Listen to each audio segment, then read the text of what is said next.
Hi, everybody. We're here this week. And this week, you should be able to hear us, which I've discovered may have been an issue last week. Just a little issue, maybe. Um, Yay, they can hear us. Cool. We will do. I will do my best with Streamlabs to make sure it stays that way. But yeah, it's Urban Shadows Night with Ruby Tooth Bay. We're playing Urban Shadows. It is a dark urban political fantasy game. Um, yeah, we goals of the game: we keep the city dark and political. We keep the characters' lives out of control and evolving, and we play to find out what happens. Uh, yes, it is a supernatural soap opera. It is. See, the supernatural soap opera already existed, and it was Passions.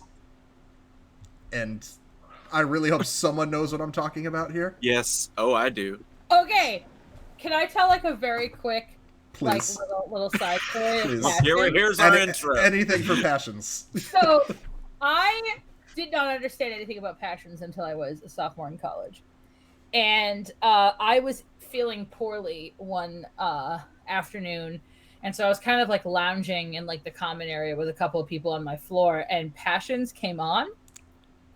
And it was an episode where there was a tiger in a closet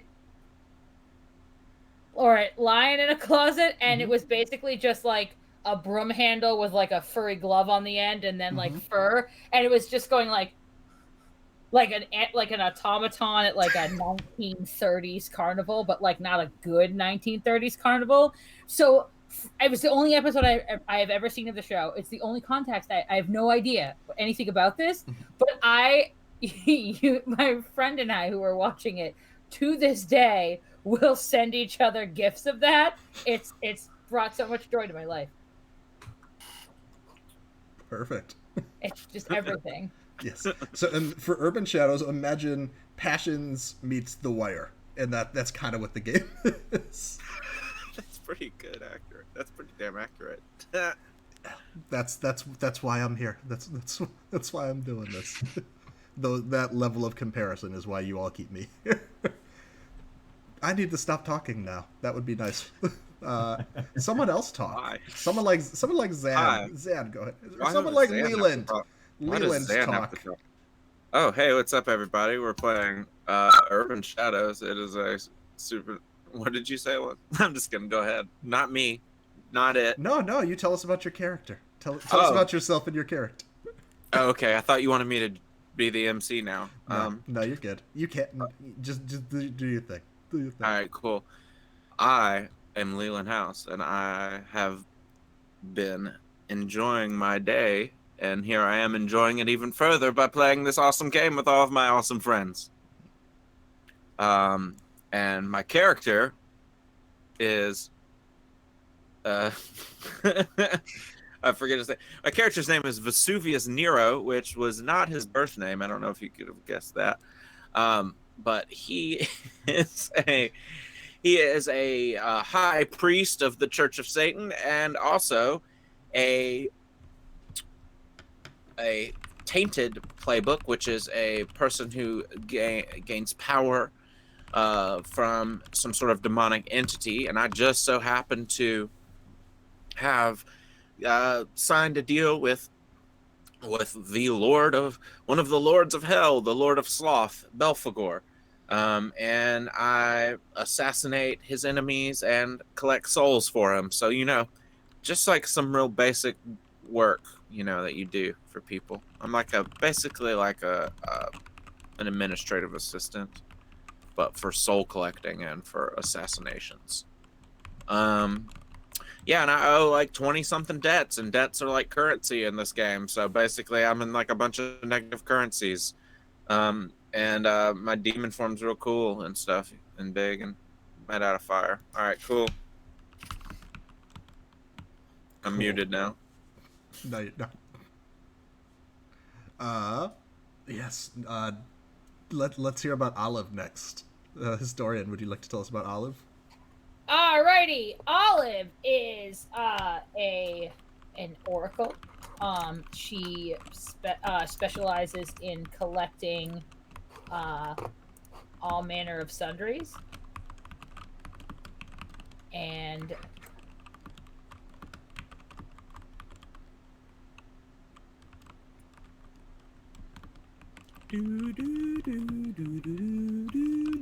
sorry.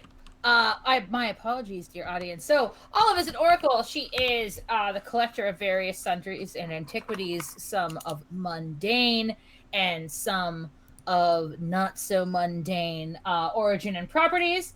And she has gotten herself. She's hanging out with chilling with a hunter right now. Yes, that's what we're doing. Chilling with a hunter. A hunter did show up to the shop last episode. Yeah, yes. yeah. People roll up to her shop a lot, and it is a whole thing. And yeah, she's hoping to figure out who has been stealing some of her favorite artifacts, and perhaps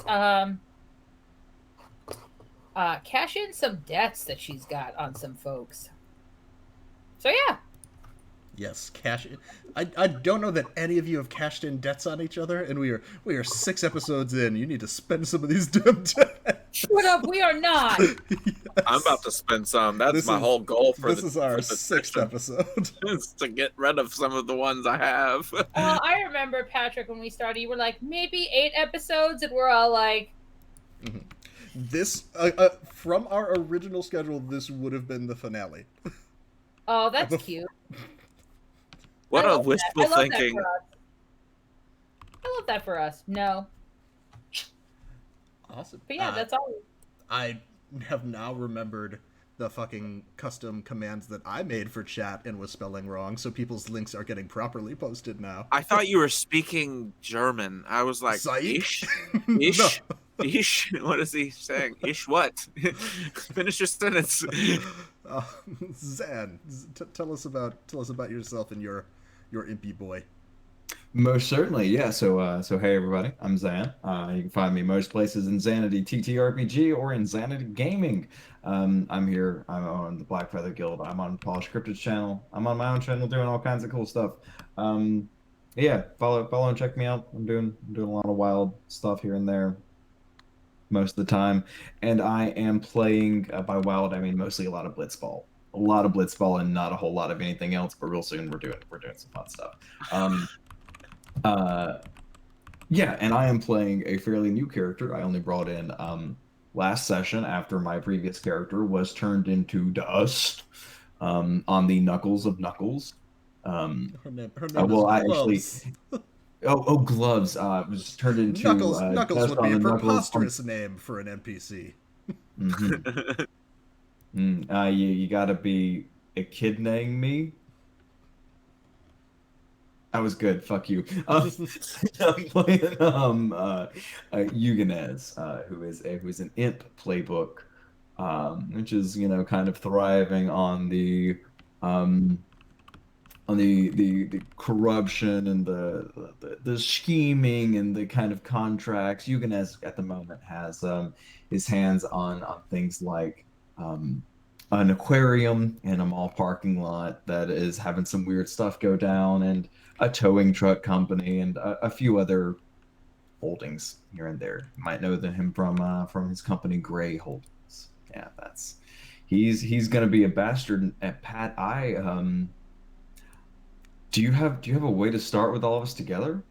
Oh wait, we ain't pitched Nikki yet. No, we have not pitched Nikki. Let me shout out Nikki in the chat. Yes, Nikki will be joining us, I believe, as soon as she can. She's great. She is fantastic to play with and is always looking for more games to play in because she wants to jam-pack her schedule to unbelievable proportions. So, we are eagerly awaiting her arrival. She plays Kasey, the Fae of the Summer Court, who believes herself responsible for the destruction of the Summer Court, thinking that she broke their crown and turned it out of Rainbow Happy Land. And so she is living in Ruby Tooth Bay as penance, sort of. She feels bad about it. That's her jam. That all sound right? Yep, doesn't sound too far off. Yeah. Quick recap of last week. We did our first downtime time advancement session. So we had everybody got to make their city moves, find out about the rumors and shit that's been going down in the city for the last month and a half. Because we jumped forward a month and a half from Easter, which is when everything went down at the Gorge. So that happened. We met Eugenēs and his very normal aquarium, where the fish are behaving absolutely appropriately, not forming weird arcane sigils out of their bodies, or preying on bigger fish that they... That's a normal food chain behavior. Yeah, so we met Eugenēs. Olive got a visitor in the form of a hunter who she owes for something that I remember, but it was something about the hunter in near. Olive found out where a lot of her stolen shit went. I owe the hunter because he was trying to get information out of Nira, and I thought that Nira was trolling for booty on the wrong side of the town, meaning the side of town of people who hunt supernatural folk, and I intercepted, denying him the information he needed. And the booty, because she very well may have been. Yeah, from what we've established about her so far. I blocked him 6 ways till Sunday, man. Yep. So he showed up and he is looking for assistance with somebody. I believe that's where we left you. And Kasey spent some time around Cinderella's restaurant, sort of made friends with the werewolf mafia, who have decided they like her but do not like her boss. And then she had a brief phone call with her friend Mary Ellen. They agreed to go meet at a bar, and she decided to walk through town not looking for a fight. By which we mean she was very much looking for fights. And in avoiding being attacked at one of the fights, got swept up with the winning side and is in a van going somewhere. Did I miss anything? All right. Cool. Cool. So we'll start this week out with our poem, and then I think we will hop in with Vesuvius and see what they were up to over the last month and a half. Cool. So our poem this week is "Any Fool Can Get Into an Ocean" by Jack Spicer. Any fool can get into an ocean, but it takes a goddess to get out of one. What's true of oceans is true, of course, of labyrinths and poems. When you start swimming through riptide of rhymes and the metaphors seaweed, you need to be a good swimmer or a born goddess to get back out of them. Look at the sea otters bobbing wildly out in the middle of the poem. They look so eager and peaceful playing out there where the water hardly moves. You might get out through all the waves and rocks into the middle of the poem to touch them. But when you've tried the blessed water long enough to want to start backwards, that's when the fun starts. Unless you're a poet or an otter or something supernatural, you'll drown, dear. You'll drown. Any Greek can get you into a labyrinth, but it takes a hero to get out of one. What's true of labyrinths is true, of course, of love and memory, when you start remembering. That was fucking fantastic. I think that was my favorite one that we've had. Yay. That was good. Yep. I like all of poets' trees. I like all the poetries you've introduced us to. I haven't really messed around and read poetry too much since college, so it's kind of bringing me back. Yeah, so it's been fun. So, Vesuvius made, during the downtime, part of the first part of that was each of you got to make a city move. Vesuvius's city move was putting out the word to his own faction, Wild, that he needed something. Specifically, you put out the word that you wanted information, I believe, on the roots at Ruby Tooth Gorge, right? Or not, at Crimson Root Gorge. Yes, basically, specifically inquiring about any other encounters with this. Yeah, perfect. And you rolled a 10+, which on a 10+, it shows up more or less. It's yours, assuming you pay a fair price. So, first thing this week we're going to have is, where would you have set up to meet someone in your circle, in Wild has helped coordinate this meeting for you? You know you're meeting another member of Wild who you're not familiar with, but who has what you need. Where would you have chosen to have that meeting? Okay. What is the just like the comment, like the club, like sorry, key locations? Here we go. Thank you. And we're not limited to the key locations if we want to make up any more, but those are the ones we've kind of established so far. Got it. Okay.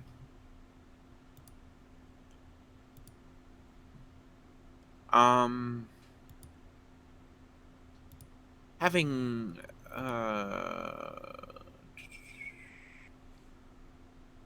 at the mall. Maybe I'll meet them for lunch at the mall. Yeah, just in the food court. Yeah, just for lunch, just a lunch. My thing is really, I kind of like meeting people out in like public places like that. Yeah. So they're more on their best behavior. That's perfect. Did you set up any kind of like signals you would recognize this person? You know what I mean? I just tell them to look for the satanic priest sitting in the middle of in the food court. Got it. So you got there first then. Okay. Yeah. Yeah. I'm like, got the the red collar on and the necklace and everything. I'm all wearing a suit. It's pretty easy to spot me. Yeah. I think you're seated at the food court as you've described. Yeah. And you hear a voice from behind you. You'd look a lot less conspicuous if you had something to eat with you here. I'm gonna turn around. Sure. Go ahead and roll put a face to a name with Wild for me. I like that. I like the way you talk. Oh, hold on. I need to uncheck all my check marks. I'm free. I'm gonna go ahead and check that. All right, and so that is roll Wild, of which I increased. Did you? Yes, because I was allowed to move one up and one down. Yeah, and I moved Wild up from a 0 to a 1. All right, so you got a 7 to 9. Oh, hey, that +1 that I did last game. That helped. Allowed me to pass this. Yep, with that 7, you know what most people know about this person. Okay. So I just hit show to players and roll 20. This is Macy. Oh, she is one of the princesses of the Summer Court. I feel like you might know she's Kasey's sister. I don't know how much Kasey has talked about her family to you all, but you would at the very least know that they were both like fairly high up in the Summer Court. Yeah, my character just assumes like maybe it's like those are common names that they just decided to choose whenever they popped into the material plane. I don't know. I don't necessarily know if they're sisters or not. Because my relationship with Kasey's very much like, can you help me hide some bodies, which is like a weird, doesn't leave much time for getting to know one another. I wouldn't imagine. It was kind of just a lot of like quiet shuffling and like facial expressions. But yes, you see Macy standing there. She's got not a messenger bag or a satchel, and she is eating a giant thing of froyo, like the big cup from the serve yourself tray, with like it looks like it's at least 99% candy by weight. Ooh. And like candies you wouldn't really throw together. Like there is a distinct mesh of like crunchy and chocolate and sour and like fruits and just it's everything. There's a lot more cereal in there too. My character gets the thought crosses my character's mind that as he he kind of ponders how successful and prominent the dental industry is in the Fey realm. You don't want to cross the tooth fairies. Yeah, exactly. With the way, because it seems like from what I've gathered, they all just eat like crap, like this. I'm going to turn around kind of in my seat and say, do I know this person's name? Yes. You said Macy. Okay, and that's put a face that, yeah, it's kind of implied. Like I said, Macy? Is that, That's right. Yes, and it's. I heard you, Vesuvius, are looking for something. She, yes, actually. Had some issues that I had to take care of recently that ended a little violently. But at the same time, oh, I you, discovered something pretty grave. So oh, you don't need to be coy. That's all anybody's talking about this last week. You fed the Reverend to the roots. yeah, I kind of deserved it though. Oh, that was not judgment. It's just news. It's exciting. Yeah, yeah, I found it exciting as well. Um, so have I will go and get some food, and I'll be right back. I'll be here. Just eating All her right, froyo. I'm gonna go to like there's this place in our mall and locally that's like this potato themed place, and they serve all these like different for types of French fries and Isn't it called like the that great? There's like the Great Baked Potato is like one of the common mall places or something like that. yeah, it's something like that. Anyway, so I'm gonna go to this place called Tater Hut. This is what I'm gonna name it, Tater Hut, and I'm gonna grab like some sort of like Cajun seasoned fries and some ranch and then get a bottled water and come and sit back down, so as to not look so suspicious. Mm-hmm. You, And because I like taters. mm-hmm. She appears to have been playing on her phone. Like you don't. I don't know if you would recognize the game. I don't know how into mobile phone games Vesuvius is, but it's Probably very 0. loud. The volume is not down on this. Of course it's not. And there's lots of like big flashy sound effects. Yeah. Whatever. It doesn't bother me at all. If anything, it kind of covers up our conversation a bit. Well, yes. So you heard I was looking for something. Is this were you the person I was supposed to meet, or? Well, I've got what you need, if that's what you mean. I've got a book about the roots. Not Okay, yeah. easy to come by. Oh, I wouldn't imagine. What do you need? Well, what That's do you have? well, you heard about the event with the preacher. If you need anything done like that, as long as there's a good enough reason, I don't mind. That good enough reason's a little bit subjective for me. Yeah, me too. Oh, no. See, I mean, it's a pretty big asterisk for what you think is reasonable versus what I think is reasonable for what I'm getting out of this deal. Okay. So, well, I assume it was difficult to acquire the book. Did you have to? I mean, did you have to hurt anyone for it, or? I mean, that's really my business how I got it. It's just Yeah. she does pull it out of the bag. She's not afraid of showing it to you. You see Yeah. this.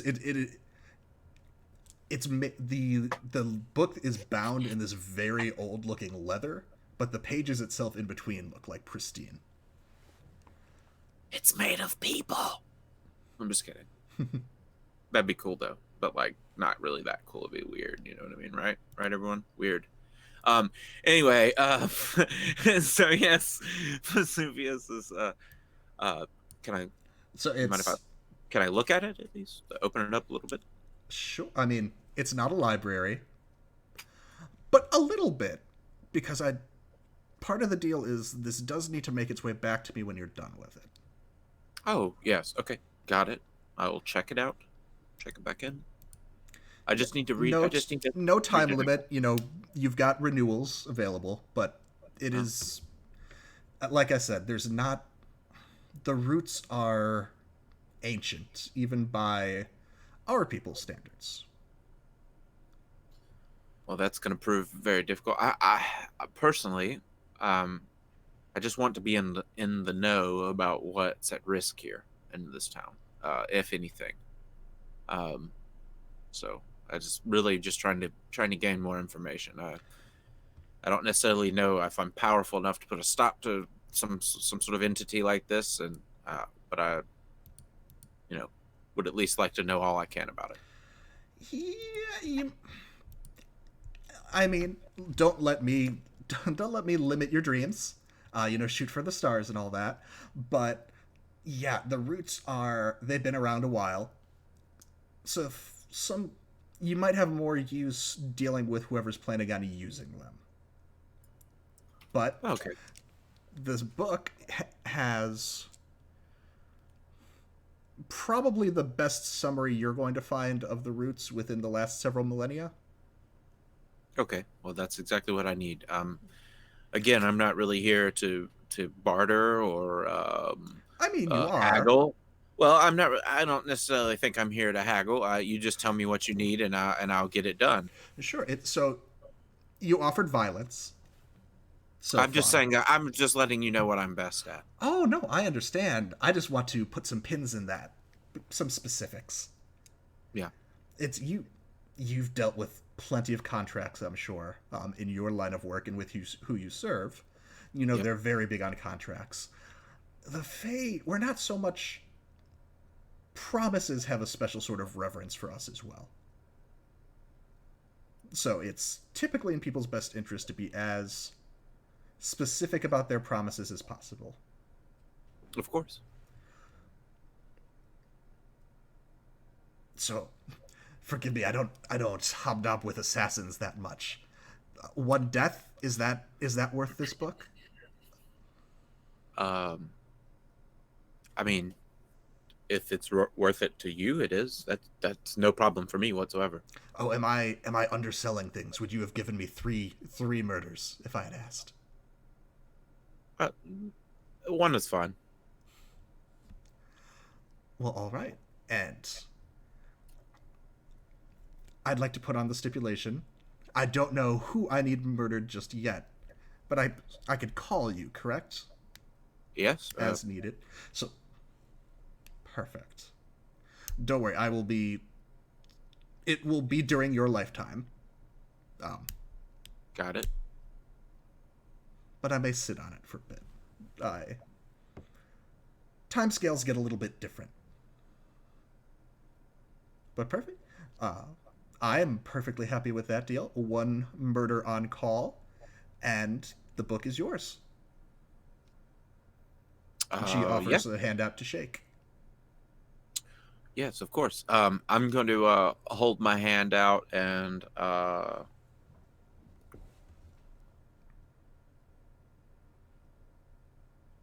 do I need to use let it out just to do like a little demonic eyeball flash, like for aesthetic? Like I guess it would depend on what you're doing it for. Like if you're just doing it for effect, no. If you want like some sort of mechanical benefit from it, then yeah. But no, I just would like to do it for effect. Just that's fine. Like just have like some like the blue flame that the hot blue flame that like erupts off of my head whenever my character's like especially pissed in demonic mode, just like kind of like flashes out of my eyes whenever I shake like right as we shake hands. Yeah, I think you've pulled that move on people before. Like that's safe to say, right? Like you've used that before. Yeah, that's how I make deals. I think for a lot of people it's almost like when you do that they tend to like squint or look away. Because it's like a bright flame. Yeah. Like almost like looking into the sun. She does not break eye contact. Of course, yeah. And her hand actually feels warm to you too. Oh, cool. All right. Well then, deal's done. Let's see. Let's enjoy our meal at least. I'm gonna continue eating my taters. How's your friend? Friend? Yes, Kasey. You know Kasey. Yes. Oh, yes. Kasey and I have worked together a few times. Mostly on my behalf, but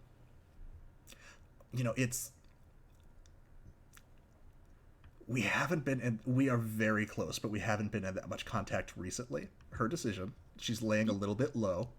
Oh, okay. But no, I am so glad to hear she has reliable people like you around. Yeah, yes, anything she needs, I'm there. She's a very nice person. Very pleasant to interact with. Though, again, the circumstances in which we've interacted have been interesting, to say the least.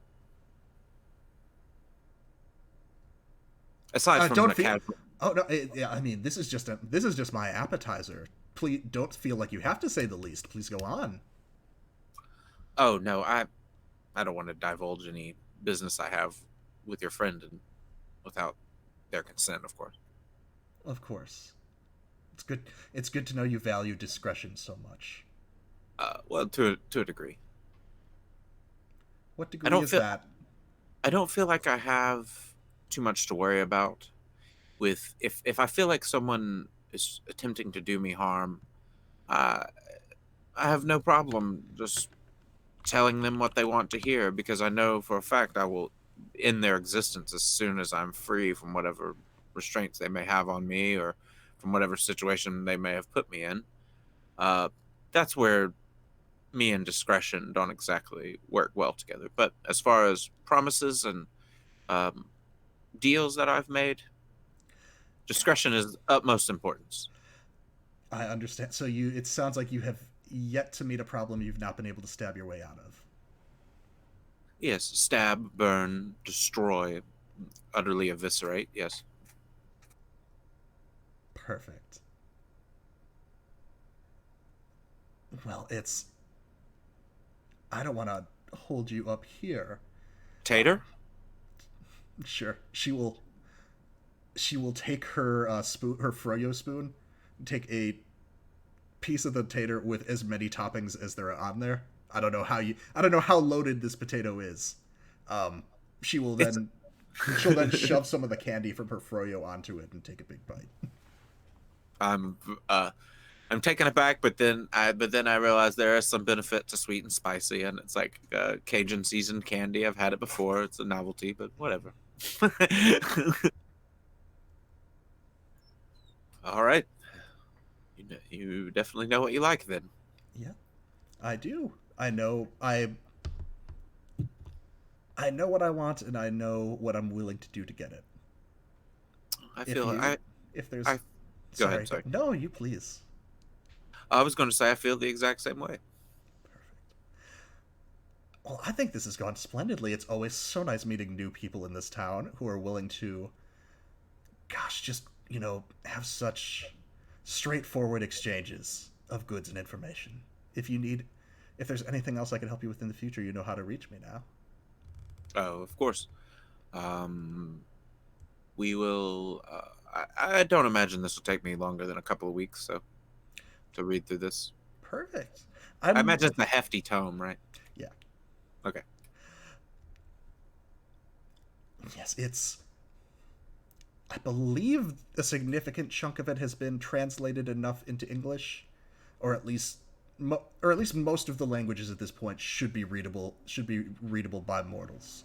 If you need any help, just ask. But yes, I Would don't know that I'll be able to call on. I don't know that I'll be calling on you that quickly, but things may surprise us. when you say just asked, would that require another favor on my end? Not necessarily a favor, but I'm sure we could find something to exchange. Nothing's free. I understand that. I will shop around for translations before I resort to owing you more. No offense, but I do know that owing someone of the Fey realm comes with its baggage from time to time. It's something I'm willing to deal with. Don't get me wrong. But Right. Well, you have fun with your potato. I've heard there's some sort of like cheesecake warehouse in this place, and there's a few different flavors of that I need to try combining as a palate cleanser. But you have a good day. all right. And it's if you don't need anything else from her, she's Nope. I pick up I pick up a fork full of flavored baked potato with a little bacon on it, and I just sort of tip it at her like I'm cheersing her as she leaves, and I take a bite and finish, and just kind of hang out and eat my loaded potato in the food court, perfect. dressed like a satanic priest on Halloween. This is all year for me. Then we do have one last part of the downtime, which is You get to hear rumors about what's happened in any circle that you have status. Oh, I like those. For any advancements, did you take status in another circle, or are you still just wild? Wild. Okay, perfect. So, wild. What happened in wild that I've got here?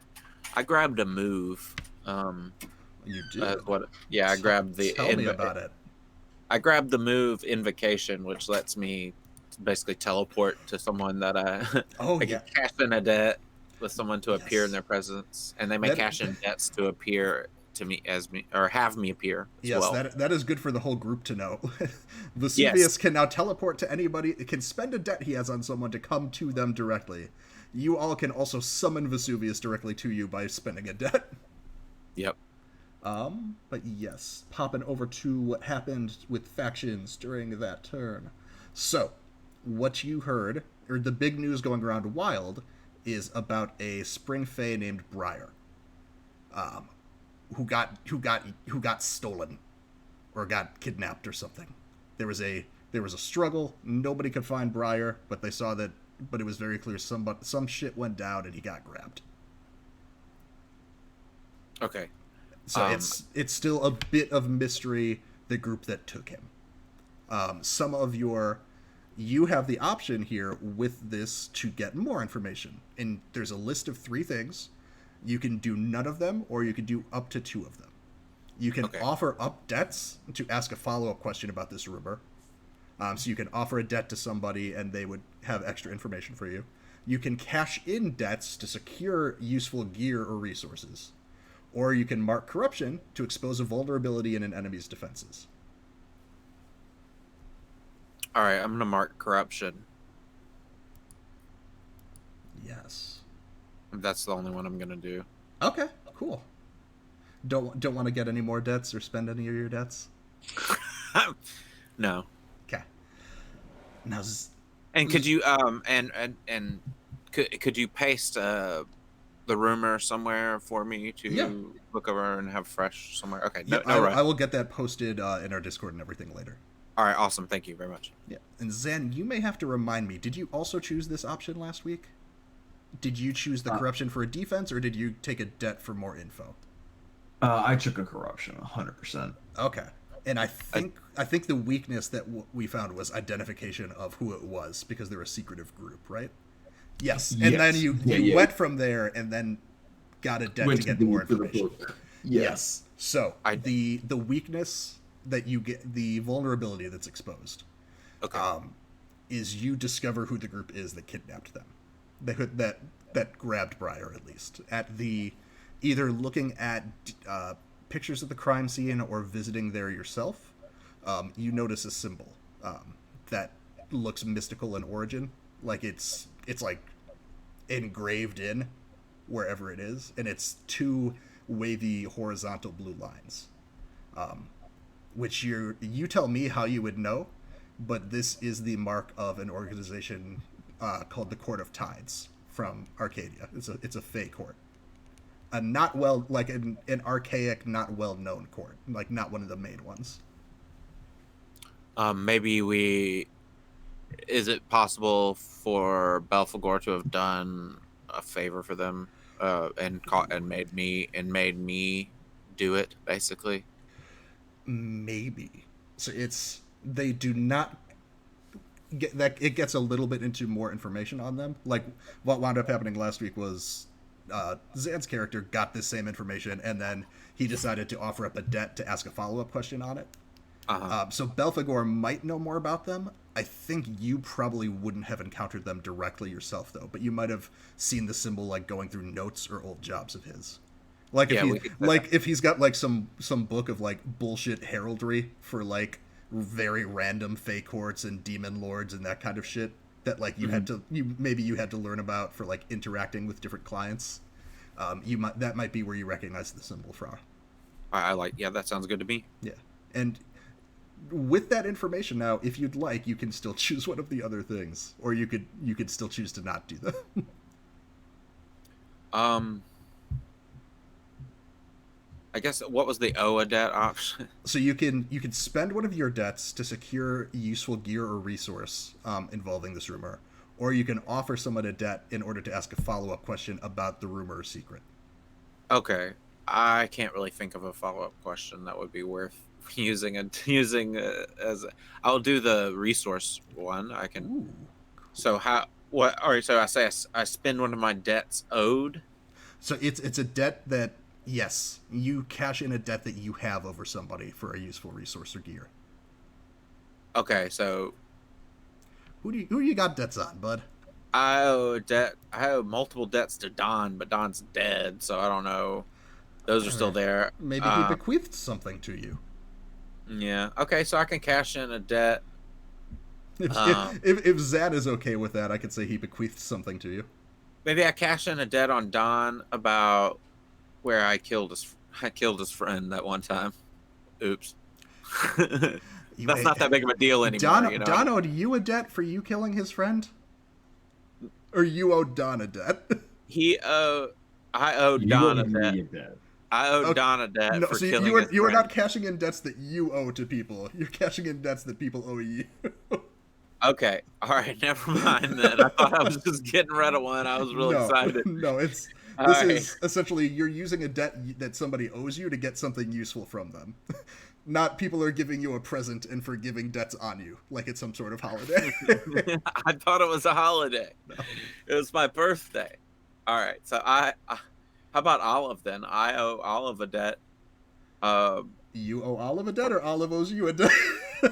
It says, no, okay. Olive owes me a debt. Sorry, I'm just thinking backwards in my head. No, just look on my damn character sheet and figure it out and help me. We go. Okay, so it's Olive owes you a debt for protection. Yes, that one. I want to get rid of that one. Ursula owes you a debt for drug money. Yeah. So you could you want something from Olive. Yeah, Olive. Okay. Yeah. Why don't we could do that as a scene if you'd like. Like, if you want to head over to her, if we want to kick off in the present with you at her shop. Well, I just went. Do you want to go with someone else first? Yeah. We don't have to do it right now, but that way, you guys. Yeah, no, that works. Well, could say I'm OMW, and I don't feel like using. Cool. Oh, and I did have a question, an inquiry. Yes. I have 5 corruption now. Does that mean I get to erase all of them and pick one of these cool moves? So you get to clear your track, and if you look at the right side of the the spreadsheet, you can either take a +1 to any of your core stats, maximum of 3, or you could take a corruption move from your playbook, or you've got one option of taking a corruption move from a different playbook. All right, I'm going to. So corruption is the only way to increase blood, heart, mind, and spirit. But it gets you these cool corruption moves, which then get you more corruption to use, because they're just swell. All right, I'm gonna retire my character. They may return it. No, I'm just kidding. Perfect. I will take them to use as a threat. I now have to go. That would be terrible. Just like angry demon guy running around. Anyway, that's essentially, there is a point in the game where if you were to hit 6 corruption advances, you would have no choice but to retire your character, and they're given to the MC to use as a threat in the future. Yep.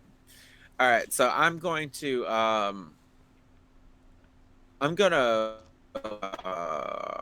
say I'm gonna do just below the surface so I can mark corruption to go into maximum demon mode without rolling. Perfect. All right. Just because that seems like that might come in handy. Yeah. Okay, so I think we've got 2 options. Would we like to jump to Kasey first or to Eugenēs? Who's feeling it? Nikki, do you want to see where Kasey's van is ending up? Yeah, sure, that's fine. Cool. All right. Yeah. So essentially, when we left off last week, Kasey had just witnessed an inter-night gang war in the streets, and was making friends with the victors in order to, demonstrate that she did not also need to be fought. And you got into a van, and they're going somewhere. Yeah. So it's you. You pull the van is pulling up into what looks like kind of like a fancy office building downtown.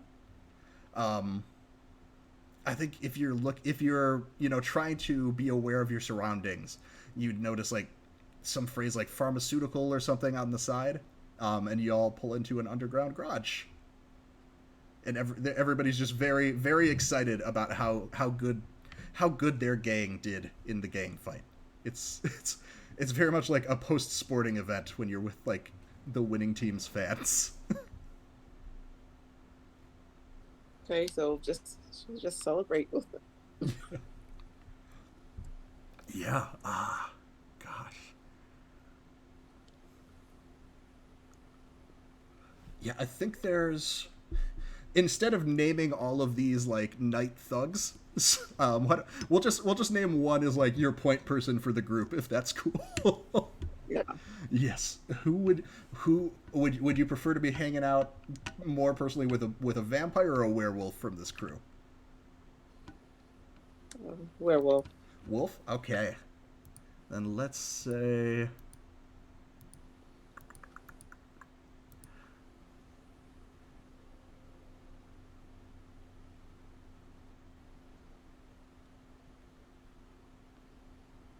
Yeah, this is... You can... Do you need to mark night? Because you can't. You can put a face to a name with night if you'd like. I have no idea. I'll check your sheet, but let's roll put a face to a name with night. We'll see if you know this wolf already. What is that, +1? Your night is actually -1. Where are you? Roll 20.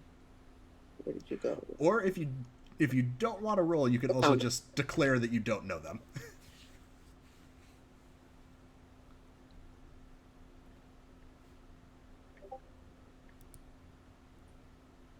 All right, a 10. So you know them. They actually, they either owe you a debt for something that you already know them for, or you know some useful information on them, and it is your choice. They owe me a debt probably for, I don't know, covering for them. Sure. So this is, let's say this is Rex. This is Rex the wolf. And what did you cover for Rex for?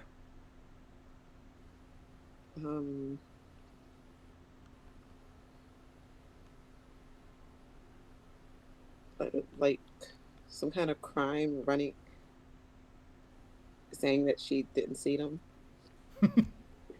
hiding out. Got it. So you distracted like gosh, somebody that was following them, pursuers. There we go. That's the word. You helped them lose some pursuers.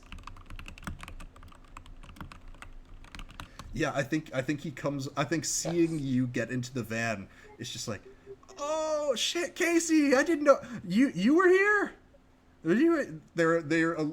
He's bleeding a little bit. There's some blood loss. He's kind of in and out, but he's a wolf. He'll be fine. Yeah. I did quick heal. Sure. You were in the fight. Just for the end of it. It just cost you a favor, that's all. That's cool. Yeah, that's so good.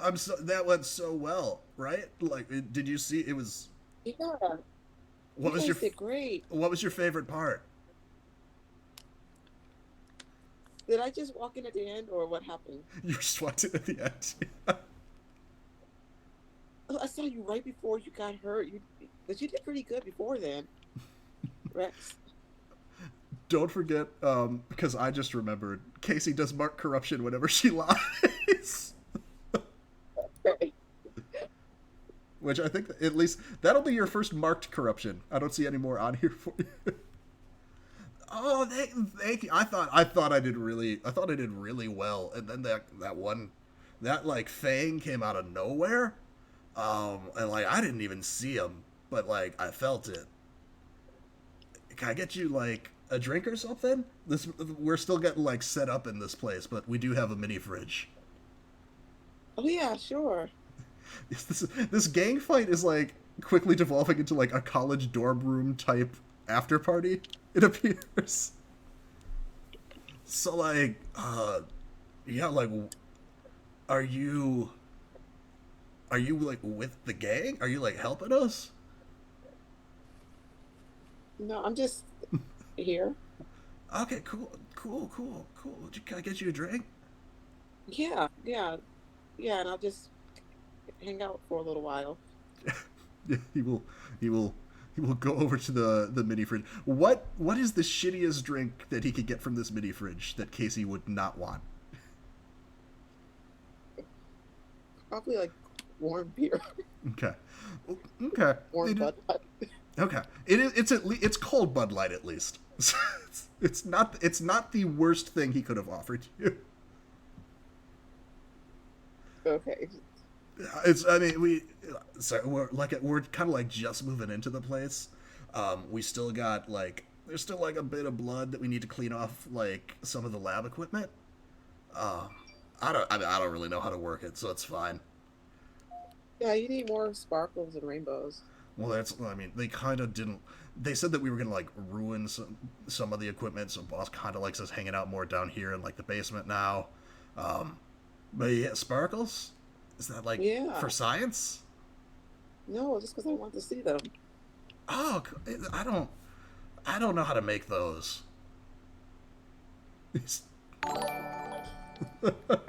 Thank you, Leland, for the subscription. Could you make some sparkle? I'm sure so after fight, everybody's like jacked up and ready to party, and they would love some sparkles. Can you turn this into a rave? What can I do to make that? You could probably totally turn this into a rave if you'd like. You looking through your moves. You have glamours with fairy magic, so you can create illusions. They don't last very long, but they're compelling, is what it says. You can also always, you've got the ability to let it out, which lets you compel the elements of your core. Compel the elements of your court to reveal what they have seen. You could create telepathic links between yourself and another person. You could change your appearance to someone that you've touched before, or you can summon an elemental storm of your court that does 2 harm damage to everybody in a close area. Glamours might be what he's looking for. Like turn on music and then put glamours on to do the ravey stuff. Yeah. He pulls out his phone, and one of the other vampires in the area has like a Bluetooth speaker. And yeah, just kind of exactly the kind of EDM that you'd expect starts playing. Yeah, Kasey's gonna do sparkles, everybody. Still bleeding on the floor as he's drinking his cold Bud Light. And do the whole, I don't know, sparkles and colors and. Yeah, for glamours, or for your fairy magic, you select a power from the list. You just get to do it, but you do have to either suffer a harm, mark some corruption, or give a debt to your monarch. Suffer a harm. Okay. Only at 1 out of 5 harm. We're just some faint harm there. She's gonna get another one when she does the healing to the person. Assuming he lasts that long. Yeah. What do your glamours look like? They kill the lights in the garage for whatever show you're about to do. Like a bunch of just different color, stars kind of go up, and they explode into rainbow streams and sparkles. Yeah, I think everybody is very entranced by this. Not sure. I don't know what Kasey's intention is now. So the way you've got this group played, because essentially your consequence was to make sure that they didn't see you as another threat at the fight. You just kind of needed to go along with them for a bit, which you've kind of covered for yourself now. At this point, Kasey's it's totally up to you. You could either check this place out more. You could stay for this gang party, or you could probably just bounce if you wanted to. What does she feel? Are you curious about this place, or do you just kind of want to get back out there?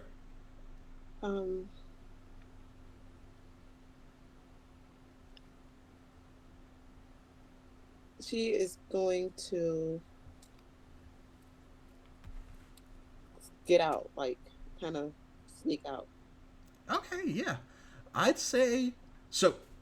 Typically, you have to create an opening to escape, which you've definitely done with your glamours. Like Okay. that's total. Like that's given you an opening, so you're able to make escape a situation is the roll, which it's you take advantage of an opening to then roll with blood. And Which what you- is that for me? Your blood, your blood is also -1. I'm sorry. The Okay. the night and blood are your two stats that are -1. Literally everything else for you is +1. That's fine. Okay, that's a 6. Yeah. That's a fail, right? Yep. Yep. Okay.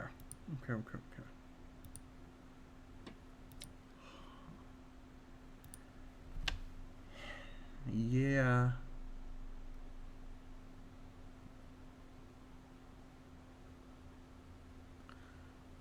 You know, I think you are leaving, and like I think maybe you throw like one last look over your shoulder if that's okay to like make sure that the light show still has them distracted, and you like walk into like a solid body of a person, and turn around and you see Belphegor.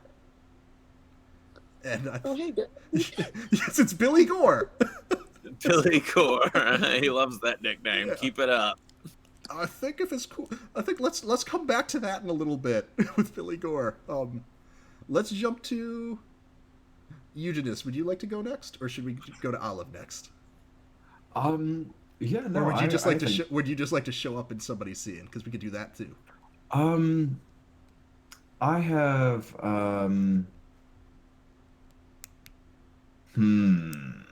because I've been deeply researching the various playbooks and moves and things, trying to pick out the move that I got for my advancement at the end of the last session, because I forget things sometimes, and I think I picked one, and I'm trying to think if now is the time to integrate that in, or if we'll just do it at a later point. So,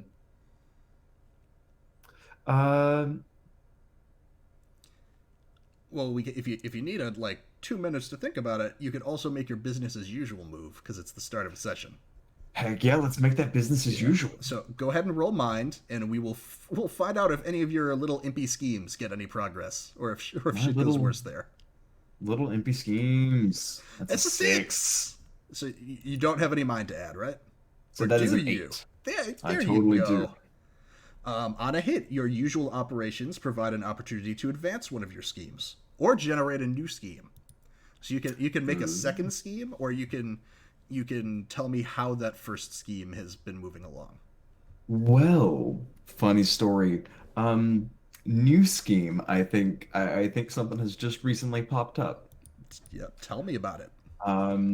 Yeah, there seems to be a commodity for things seem to be happening in this town. I got a notification from the person who like scams the news and like the social media and the police scanner and stuff, and it's letting me know that some weird shit has been happening. There's been a lot of like night on wild fighting, and it's been just a whole bunch of shit, and it seems like maybe something new has opened up. So I'm gonna double check what it means to start a new scheme. That is something that I, as your MC, should have also looked at when I proposed it to you.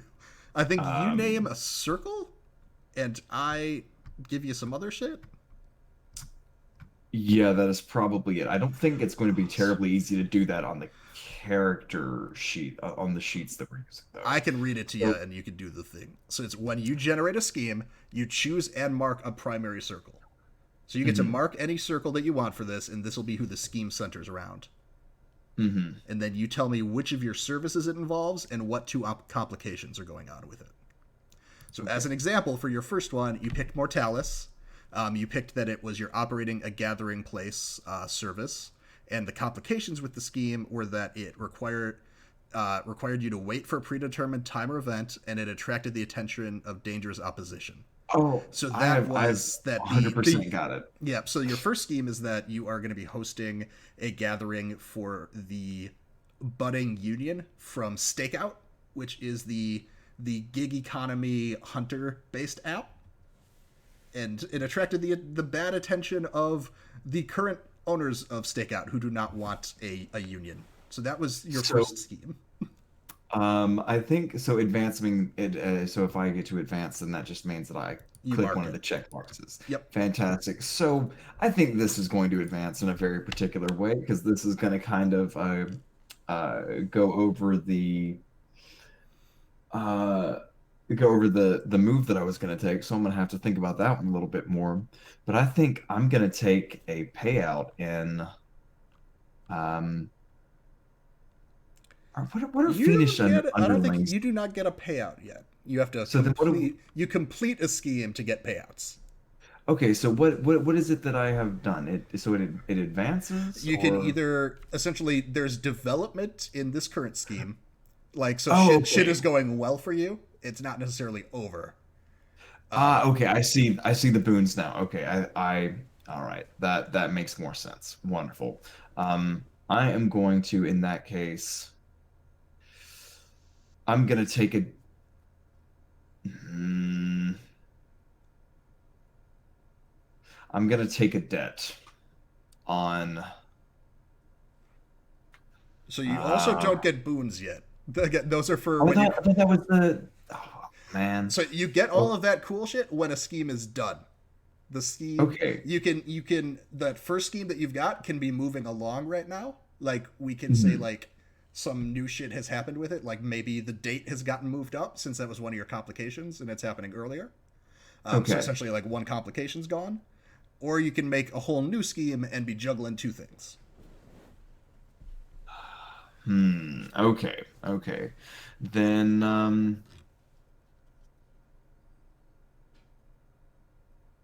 okay, then let's start a new scheme. Fuck it. Cool. Cool. So name and mark a circle. Okay, I'm going to name and mark who are we gonna mark? I think I'm gonna name and mark Mortalis. Another Mortalis scheme. All right. Yeah. Uh, Um Now, does this involve your operating a gathering place again, or is your other one holding or transporting otherworldly creatures? uh no, actually. This is going to be a different one. Those This is are your two going services, though, right? oh, yes, those are my two services. Yep. Yes. So pick one of the whichever one of those two this involves. Okay, so it's got to be. Oh, goodness. All right. Yeah. All So right. essentially, your business does those two things, and this is going to be like, okay, some Mortalis people are coming to you to use your business for one of those things right now. Um. mm,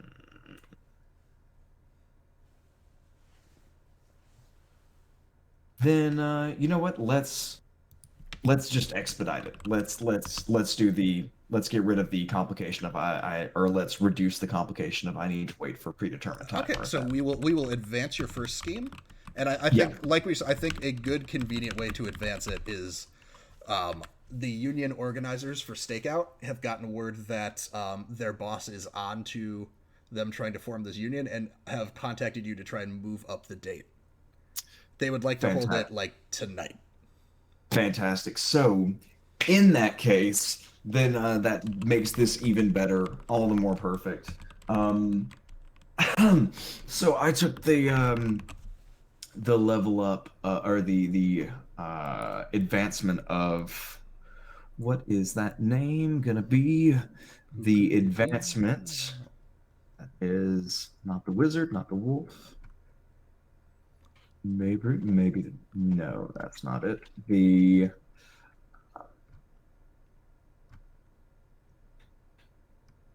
always the end. Okay, I am going to take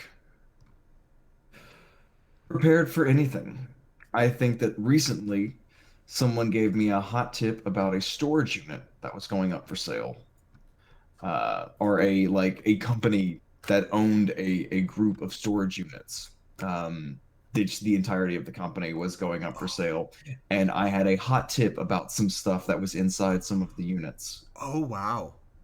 So I So mean, we're you're just doubling down on moves that give you more choices.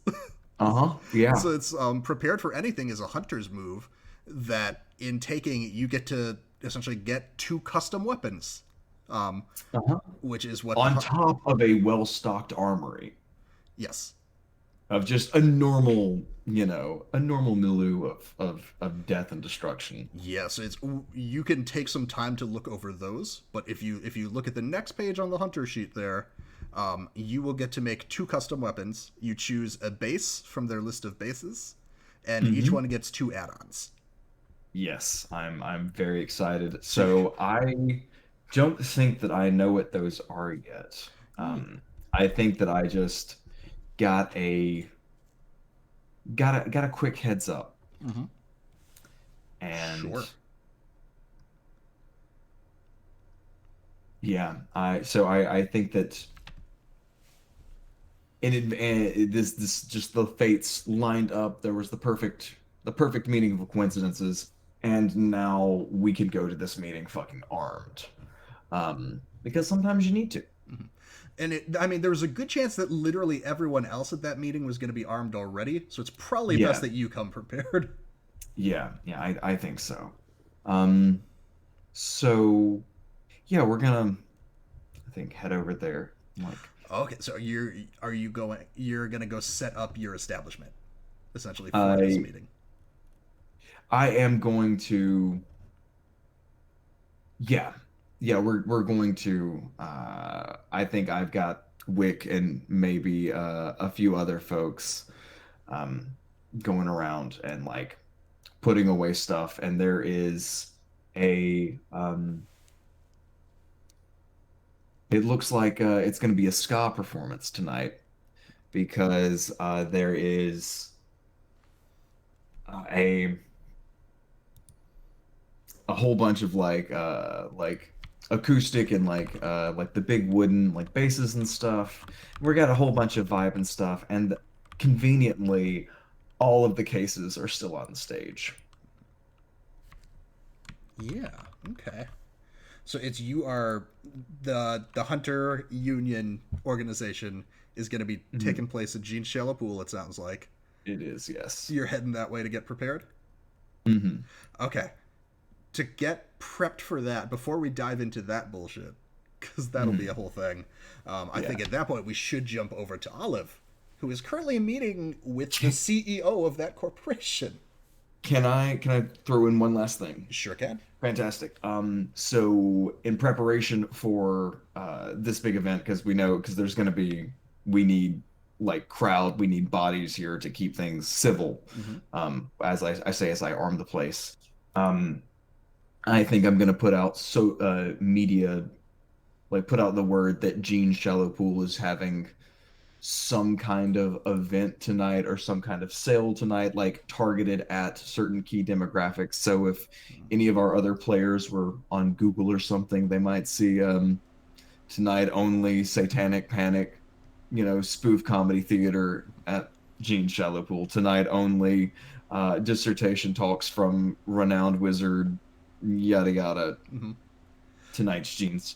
Yeah, I think it's easy enough to, with your market research, have done that in such a way that all of our other PCs here will have gotten it. Yeah, 100%. In terms of filling out the crowd, if you have a specific demographic you're trying to stack up more than the rest, you could hit the streets with power, or hit the streets with any of the circles to try and draw a bigger crowd from them. Let's say, you could use that to, similar to how, you reached out, to Brooks when you needed an ambulance and tried to get them there. You could reach out to a contact in another circle, not even necessarily asking for a favor, but in that same manner to see if they could get a crowd, if they could bring a group. For the XP, sure, I will. That's I will not make why that I was roll. offering it. That's not why I was offering it at all. 100%. I'm actually going to roll with power because that sounds fun. Sure. I have -1 with power. Who are you reaching out to in power? Is it someone we know already, or someone new? We got wizards, we got oracles, we've got the sworn, which you've met a few of, and everybody's loves. I think I'm going to Hmm. I think I'm going to reach out as the owner to Scythe because he had such a bad time last time. I heard it's his birthday tomorrow, and I want to make sure that Oh no. I want to make sure that, he's got somewhere to celebrate. Oh no, So, we've given Scythe a birthday now. yeah. So, Yes. Why don't of course, I would know that with the market research. So I'll roll that out, and that is rolling with power, right? Yep. Okay. That's a -1. That's a 3. Oh, we love it. We love it. Yeah. What kind of tell me again about the invitation that goes to Scythe. It is good afternoon, Mr. Blankowski. Scythe Blankowski. Damn it. Good afternoon, Mr. Blankowski. It's come to my attention that at an evening out, you had a bad time at Gene's Shallow Pool. I noticed your 1-star review and wanted to reach out personally to let you know that tonight I saw that your birthday is coming up, and I would like to reach out and offer to extend a personalized birthday party. You're welcome to attend. Your drinks will be on the house. Your guests will receive a discount. We have X Band playing tonight. We look forward to your attendance. Sincerely, Mr. Eugenēs Gray. Okay. Well, something's gonna happen there. Great. Cool. Yeah. All right. So then we were jumping over to Olive. Yes. Before we jump into your meeting, you got some foretellings for us. Yeah. So, I have like a friendo in front of me. Well, wait a minute. No, I have to roll, and then you tell me who it's about. Yep. Right. Well, so it's okay, if cool. you get a 10+, you tell me who it's about. Right. 7 to 9, I tell you. Well, anything below 9, I will tell you. Things get worse if it's a 6 or lower. Right. So I feel like, let's do that. So let me make sure it is plus spirit 2d6 plus 2.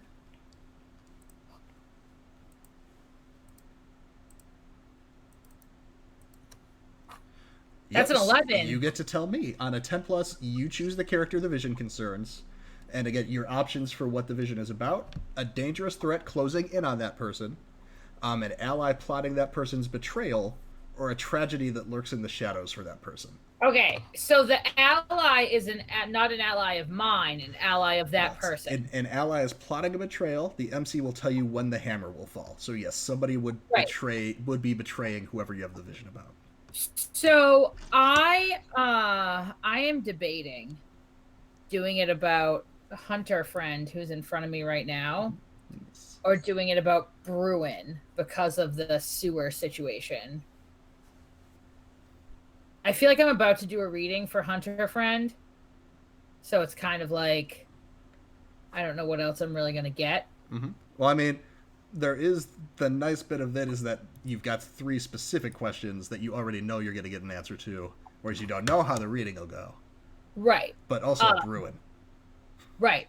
So I feel like, so Olive, I imagine this is sort of like happens randomly, but I imagine it happens to be about whoever sort of is in the back of her mind, like when these moments occur.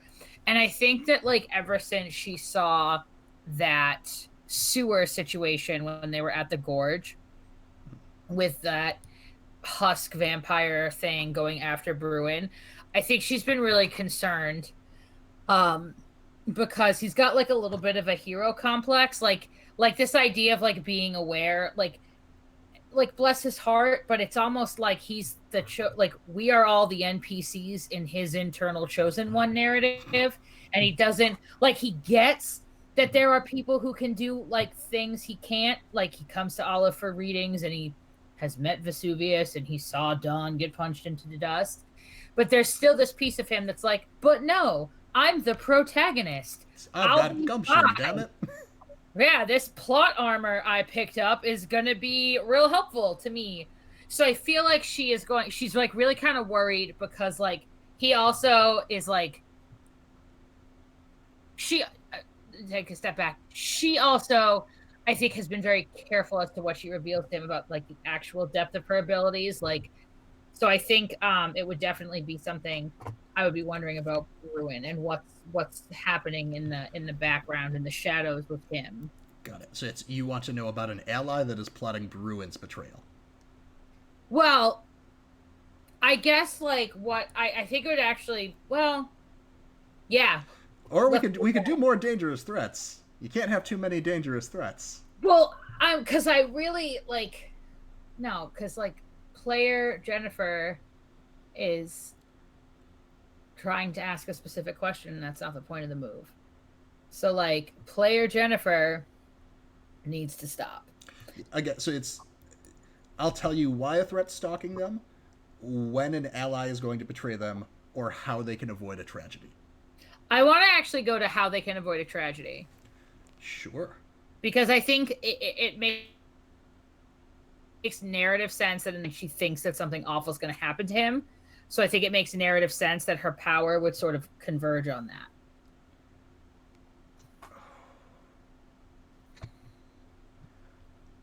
Yep. Yeah, you get, we've kind of described almost like a watery membrane that you passed through in your visions before. Mm-hmm. And similar to some of your other ones, there's still a lot of water this time.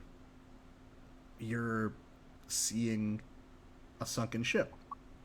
One you've specifically been doing research into recently. Mm-hmm.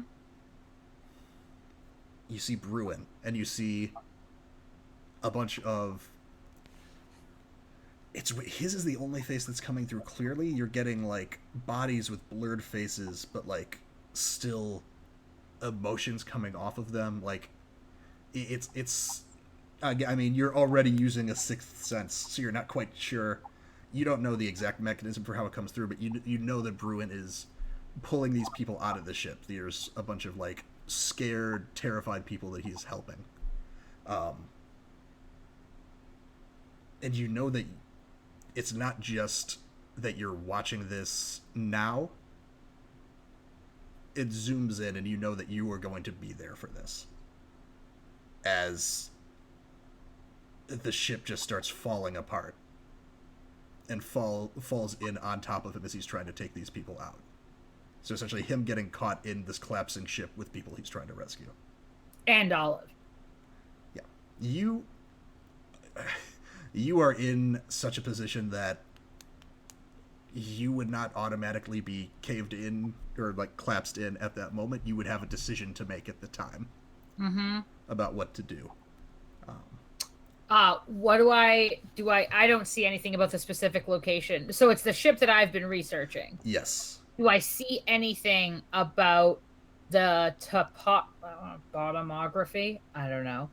Bottomography because it's sunken. All right, fine, whatever. I'm brilliant, and everyone wants to be me. Do I see anything about anything that would give me an indication as to where this is? You don't get anything like a location. You do pick up on one detail, which is important for how to avoid the situation. Mm-hmm. There's almost like a ball of like light that's lighting up from Bruin's pocket. Mm-hmm. And like floating out as everything is collapsing, you see a pearl. Okay. So, something about Bruin and this pearl being at the ship together cannot happen if you don't want this to happen. Okay. All right. So that is how to avoid that scenario. Don't. Okay. Do not add Bruin plus pearl to ship. Okay. All right. Okay.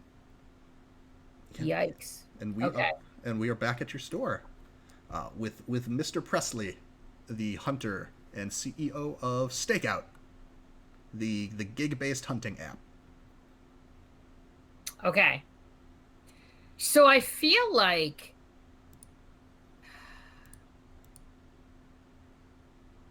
Olive, when she has the vision, it's very similar to when she has the reading, where she goes incredibly, incredibly still and almost is like cold to the touch. Like it's like literally her entire like life essence is like transferred elsewhere, right? To this other place. So I think she sort of like returns to herself and like collects herself and kind of turns to have like a grim kind of look to Presley.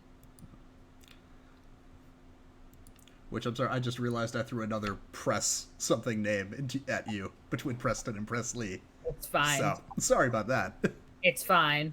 Yeah, so I think that, yeah, she sort of turns back to him, wondering if he's going to comment on the fact that I'm assuming she, mid-sentence, possibly mid-word, mid-stride, just sort of dipped out, but is going to say,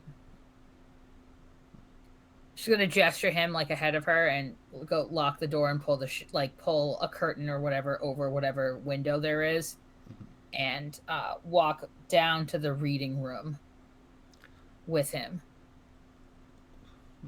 I don't know if we need to do all of that just for me. I said I needed help with business advice. I didn't say... I don't know if I want a reading or not. I think she kind of turns back and looks at him like... And she kind of like is shaking off like the fuzz of something. Like the residual sort of fuzz. And she kind of stops. Like I imagine he's taken like a couple of steps but she's all the way up on the other side. She kind of turns around and is like, what business advice do you need me for? That looked uncomfortable. Do those just happen on there? Do you exert control over that? I mean... Seems like it would be bad to happen at inopportune times. Can I call you Press?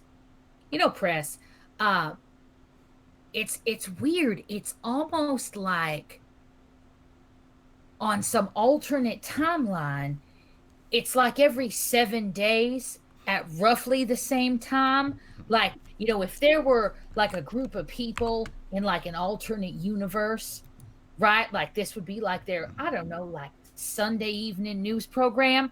But yeah, for me, it just sort of like drops in and out, like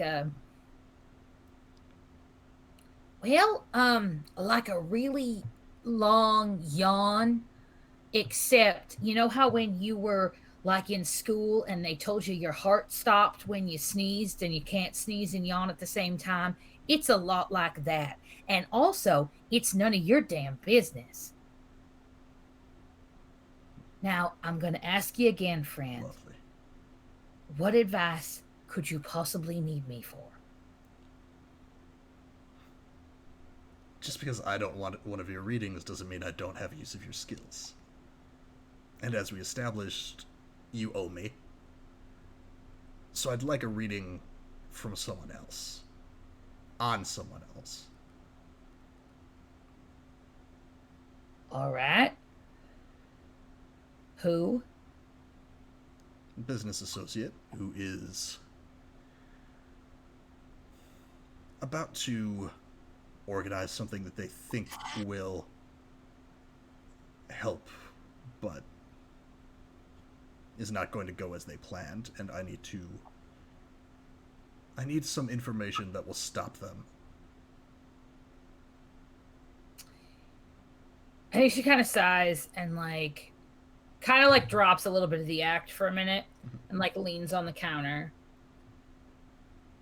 Look, I understand that dealings on the level between your kind and my kind are not exactly commonplace. Our kind of people? However, if you really want, the more information I have, the more information I can give you. All right, perfect. I'll go. I was planning on taking you to meet him now, unless you're planning on having another episode. I mean, I don't know, man. It just depends. Is it Sunday night somewhere out in the universe? I don't know. So I think like she's just gonna kind of like, look, give me 2 minutes. I'm gonna go upstairs. I'm gonna get changed. You stay. If you come up to my bedroom, I'll throw you down the stairs. And have a Fae friend lock you somewhere real unfortunate. All right? And you're gonna just go up the stairs. Like it's not like a real threat. It's kind of more like he'll shout out, don't put on anything too nice. This place is kind of a shithole. She's gonna kind of like poke her head out and give him like a flashy smile, and she's gonna say, "Darling, I love shitholes. That's why I'm here." And yeah, she's gonna like go and trade her sort of trademark like fortune teller outfit for like black kind of like punk rock skinny jeans that are like all ripped and maybe have like studs along. You know what I mean? Mm-hmm. Like my parents got me a Hot Topic gift card in like 1997 pants. Right? Yep. Oh wait, I'm sorry. You guys were 4 in 1997. I don't want to hear about it. And I think she's also got like kind of like if any of you have ever lived in like a beach area, like there's absolutely beach punks.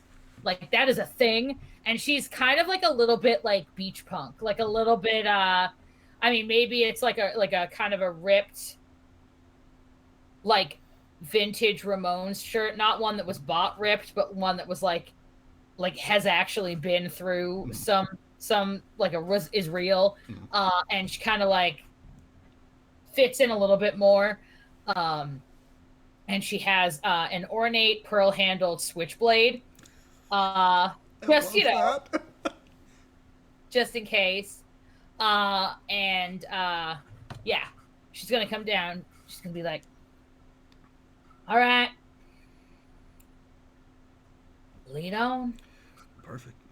Yeah, walking to his car because he's not sure. Again, not knowing whatever your hypothetical alien people or whatever with their schedule. I think I'm more comfortable driving. No offense. Oh, none taken, Fran. Trust me. You wanna dip into the ethereal plane in a coffee shop drive-through on a Thursday morning right at rush hour? I'll take on 38 vamps.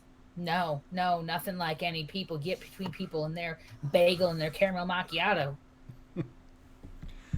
Right. So, this should be pretty straightforward for you, if the rumors that I hear about your abilities are true. One of my business associates, manager at my company, he thinks he's doing everyone a favor by convincing them to I guess, organize for some specific changes with the app that they're not happy with. Not realizing that some of the control that I exert is what probably keeps about 90% of our employees alive and from getting themselves killed on a nightly basis. They're not too happy that I decide I've got certain under the table restrictions on who gets what specific jobs, because to be perfectly honest, most of our hunters couldn't find like their foot in a fucking boot and would instead somehow use that to asphyxiate themselves, and just be very embarrassing for the whole company, and don't really want to deal with that, so they get sent on kiddie missions and don't know that they are being sent on said missions. Is that making sense? Now, so what you're asking me for to sort of clear up this business between us is essentially to be your spectral human resources department? If that's the title you'd prefer, I could certainly have business cards printed out. I need something on my associate that would convince them to not move forward with this. So we're going to meet him now. Oh, they're all checks his phone as we don't have any time to waste. Apparently they've moved up their meeting. All right. I mean, I'll survive regardless, but I'd rather keep the business operating, and I guess I could get a necromancer involved, but it's probably easiest just to keep them alive. I mean, yeah, it's messy. I admit it's real messy, and if you scale it, it does not get better. Trust me on this one. So, do you have a name? Do you happen to have anything on you that's theirs? Oh, a name for them, of course. Yes. We're meeting. I mean, like I said, the whole fucking organization is holding this meeting behind my back, but Oakley is the organizing offender. Okay. They are the one that I'm fairly certain they're the only one that would be able to talk down the mob at this point. All right. Can I put a face to a name for this person? Sure. It is with Mortalis. Oh, okay. That doesn't really do much for me, but Don't say that. You can owe them a debt. I could. I love owing people debts. Or I guess they could owe you a debt if you roll well. Put a face to a name. Put a name to a face. Just kidding. All right. So I roll with their circle. Yep. You roll So, with Mortalis. +1 for Jennifer. All righty. Unless you've got something that says you could do something else. I don't have anything of theirs. Okay. So Yeah, and so there are some moves that are like roll with mind instead of whatever. yeah, I got a 9. Yeah, Oakley is, you know what most people know about Oakley, which is they and Presley have actually worked together for quite some time. They are a key member at Stakeout in terms of middle management isn't exactly right because they're still pretty high ranking in the organization. But also it's not the most structured organization. So they're very much like the key middle piece between management, which is just Presley, and everybody else. All right. So they've kind of been the de facto HR person that you were just joking about. Okay. And they're a hunter right. too. Okay. So A legit hunter, not as opposed to Presley seems to be indicating that a lot of their employee numbers are padded out with people that just think they're hunters. right, like people who watched season 1 of Supernatural and were Yeah. like, yes, this is just like college. Or like people that are like playing Phasmophobia but on like a broken map where there aren't actually any ghosts, and it's just like the temperature went down a degree here. We've figured it out. Yeah. $5, please. Yes. I have one ghost for you. Yes. So, all right. So she's going to kind of like catalog that in the back of her mind. And like, now you're driving. So you don't happen to have anything of his like on you, do you? Business card, hair tie. She's going to kind of gesture to like the hair situation that Presley's got going on. Listen, I mean, Sunglasses. I don't like the implication that I just hold on to my friend or employee's belongings in case of supernatural blackmail being required. And like I said, the meeting was moved up, so I certainly wouldn't have those things on hand right now. But we're meeting the entire person shortly, so you will have all of them to access. Joy. You're very charming. I'm sure you can introduce yourself and get what you need from them. She's gonna like laugh at just like you know the laugh where like you've said something that's not funny, but you have absolutely tipped off some part of someone else's internal narrative that like you are never gonna be privy to. I think she's gonna like a genuine laugh of like, oh honey. And I think on the way, she's actually going to like start asking him like real questions about like business and like how his like communication with his employees and like what like as if she was not about to go essentially like get the ultimate insider trading. Like like as if they are two people who run a business, like having a conversation about their business. Yeah. I think he's... Is this just kind of like for your information, or are you trying to get something usable out of it? No, I think Okay. she's actually fascinated by, because Olive runs a supernatural business that is also structured like an actual business. Mm-hmm. So I think that there is a weird, like, legitimate sort of like problem solving, not for any nefarious purposes, because like either the reading is going to work or it's not. Like, she doesn't really have a ton of control over that. She's gotten the information. He's clearly not going to provide any more information, even though there's probably a receipt or a card or something in his wallet that like would have whatever, like whatever, like she doesn't have any control over it. So I think like what she's doing is trying to figure out an like if this doesn't work and either there's nothing that they can do to stave off this issue or whatever, she's going to think of like, what is another opportunity we could have to solve this problem? Like, she's trying to figure out plan B. Mm-hmm. Yeah, I think the gist of the information that you get is, like I said, Presley and Oakley were both very good hunters kind of before starting the app. Started it, and it was a lot more successful than they anticipated it would be. And like, they can very much handle like the actual work part of their jobs, but demand for it kind of blew up, and including people that were requesting services for things that did not actually need a specialist's touch, and were kind of more wastes of time. And that's when kind of the business started expanding and taking on probably more employees than they could efficiently train and get up to the correct caliber. And so it's kind of fallen into this pattern of Oakley is very much like the people person for the employees, keeps them all happy, and is like, oh, you're not management, but technically they're kind of management type thing, playing that role, whereas Presley has been very much like having to do all of the logistics behind the scene of like, okay, how do I keep these assholes from getting themselves killed type thing.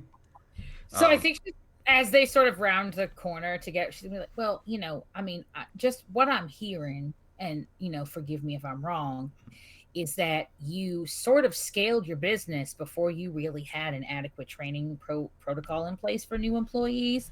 And it appears as though right now, unfortunately, you have some folks that, due to their, longevity with the company and their experience, are not necessarily realizing that there is a disconnect between their actual skill level in terms of the expectations of their employment and their hours or years of service in terms of jobs completed. So while it brings me nothing but the greatest of joy to go in, flex my muscle, there may be other ways around solving this potential problem should the powers that be choose not to. Yes, understood. Just to clarify things, I've certainly considered just telling the employees this. I don't think most of them would be as... A lot of them aren't prepared to hear that they're not as good at this as they think they are. If that makes sense. Have you ever read... There's this great book in business management called Tell Me So I Can Hear You. Have you ever read it? It's all along with Meeting Wise, a book about running meetings. And you can tell, this is, I don't know if this would be like necessarily an intimacy move, but I think this is sort of is like the public facing people understanding relationships that Olive gets from being an oracle, right? Like, she sees the sort of like web under the material plane, and this is her sort of fascination with the web that is in the material plane of how people talk to and relate to each other. Also, Tell Me So I Can Hear You is a real book, and it's very good. So yeah, I think she sort of is talking about this book about like giving and receiving feedback and like, purpose-driven conversation. I think that sort of is her like chatter until they run up to. Yeah, I think you'd get enough out of him that it would count as an intimacy move because I think he's sharing enough. I Yeah. don't know how much of Olive she's putting, how much of her you want her to be putting out. If you know what I mean. Well, I think that like, one, she is trying to stay very much on his good side, but that's not like a surprise or like any sort of great reveal. But it's more just the fact that like she kind of is like oftentimes like kind of standoffish and aloof. Okay. And it's more like, no, I'm actually having a conversation with you on relatively equal footing as opposed to like trying to kind of. Yeah, I think that could count as. Wiggle I think that around. would trigger for emotional intimacy then. So you've already got Mortalis marked, so you don't need to mark that again. But you do gain a specific and clear vision about that person's future. And can then mark corruption to get 2 follow-up questions from me. Oh, well, I mark 1 corruption per follow-up question. Mm-hmm. All right. You don't have to do follow-up questions, but you could do up to 2, and each one costs a corruption. Have you seen my corruption moves? I absolutely am going to do that. Thank you, and you're welcome.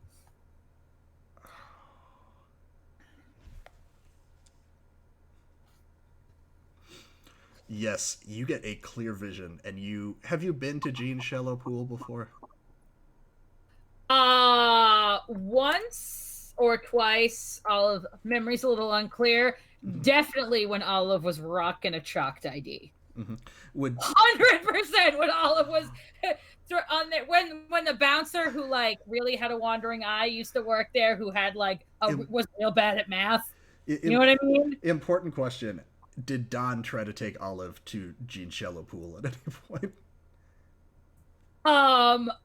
During that romance. I feel like not even in a romantic way. I feel like Don tried to take Olive an awful lot of places, and it almost became like he would show up with increasingly elaborate schemes that would end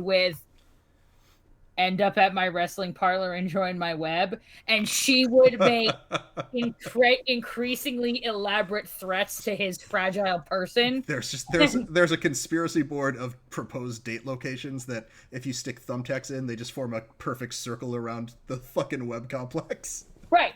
And you know what? So I'm gonna go ahead and say it. Men only want one thing, and it's fucking disgusting. It's to join their web. That's it. That's all men want.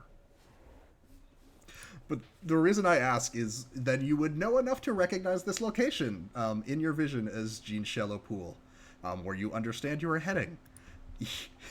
You see you see Presley, just hair blowing in the wind with a fucking shotgun as this place is just in disarray. Barroom Blitz is absolutely blasting from somewhere in the background. As it is complete chaos. You see wolves jumping around, vampires flying through. Some scythe is just swinging through the crowd with his trademark scythe. There appear to be at least 2 or 3 different gangs that have all descended together upon this bar and are just in all-out war with one another. Do I see myself there? Do you see yourself there? Oh, this is my follow-up question? All right, well, I marched 2 corruption, so, well, hold on. I'm really good I'm going to be better at words. Do I see anything that would indicate that that's what's going to happen tonight? That's a fair question. Presley is wearing the same outfit he's in right now.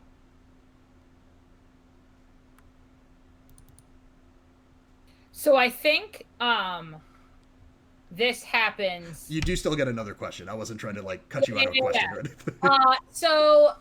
Okay. Do I see any other characters that I know? Like player characters, any other major NPCs that do I recognize anyone, or is it obviously I've probably seen a lot of these people around. But or do you mean PCs or NPCs? I mean, we'll go PCs. Do I see any PCs? I don't know that I can promise for sure, but I feel like all of the PCs with how things might play out have a decent chance of showing up for this fight. Okay, so all right, so get So it. they all, you may see all of them there. Cool. So I think that I'm going to take over for just 2 seconds, Patrick. Yeah. I think that this happens as Presley is parking. And I think as he sort of reaches to the gear shift and like is about to take his hand off, he feels Olive's hand like stone. Like it is like it's like he's being grabbed by the weeping angel statues in Doctor Who. It's just like it's literally like it is heavy and like forceful on him and cold. And she just sort of grabs his wrist and says in and it's not like one of those like stereotypical like scary movie voices where it's all jacked up, but she sounds like she is very far away, but it's out of her mouth. It's not like coming from anywhere else. And she has this like painfully bizarre grip on his wrist. And she says to him in this faraway voice, but is like distressingly calm. And she says, "Is there a shotgun in this car?" You might have to be more specific than that. There is at least one shotgun in this car, I should say. And she's going to kind of nod. See, this is why I drove. Right. And like, she's still got her hand on him. And as it sort of is like working its way out, like, I imagine it almost like an ocular migraine sort of sensation of like being floating and like not being in your, like not being connected to your body. And I think she sort of turns and says, looks at her bag and says, "Do you have anything that'll fit in here?" Yes. Yes. Like, trunk. Yeah. Yeah. And I think she absolutely is just gonna like, is he pop the trunk? Yeah. Yeah, she absolutely goes in and begins. Are we looking for something specific? It is an, as a move that Zan took earlier today, there is an arsenal back here. Okay. I think that Olive is going to look for anything that will be effective against werewolves and vampires. Okay. Okay, so you want something. Are you like an up close type person? She's going to kind of look at him and just sort of look up at him for a second. And her very clearly, like, I do yoga and Pilates a little bit, but like, let's be real, that's for aesthetic purposes kind of body. And she's going to kind of look at him and be like, just wait for it to sink in of like, no. And I think she's just going to say, "These are Tom Ford sunglasses." I'm going to need this back. Oh. Understood. Yeah. He pulls out a silvered whip for you. Or no, a silvered chain. So I think that like it's not like a chain link. This is like, it's very obviously like it's braided. Yeah. Let's say it's a whip out of silver chain? I was just gonna say it was a chain instead. Oh, okay. So you could swing it around. Yeah. I'm not gonna do that. Okay. I'll be good. I was gonna roll psychometry on it, but You can. right. I don't know what that does, but do it. Psychometry, when you examine an interesting object, I'm just excited that I actually get an that object. you found an interesting object. Like I didn't have to invent the object. If there's an actual object that's mine now. When you examine an interesting object, roll with spirit. On a hit, ask a bunch of questions. On a miss, The emotion, take -1 ongoing. I don't know what that means, but that's fine. Okay. That would be perfect for the scene coming up. I'm sure. It's perfect. Well, we're gonna find out. Yeah. So is this a spirit roll? Yeah, and I did not get a hit, so I have Oh, -1 no. ongoing, and I don't know what that means. Oh no. And it's ongoing, not just forward. Oh no. I don't know what that means. On a miss, the emotion of the object overwhelms you. Take -1 going for this. So that means that for the rest of the scene here at Gene Shallow Pool, all of your rolls are made at a -1.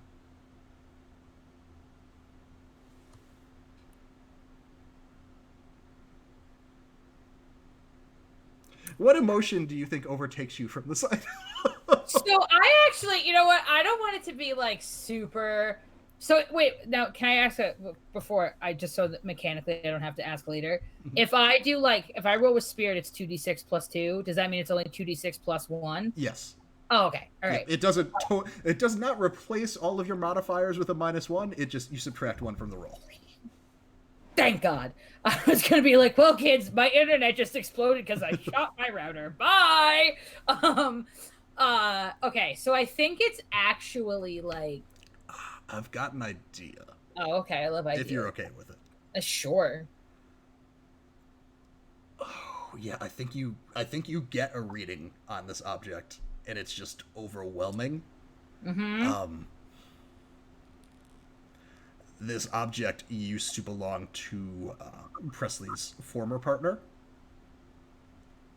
and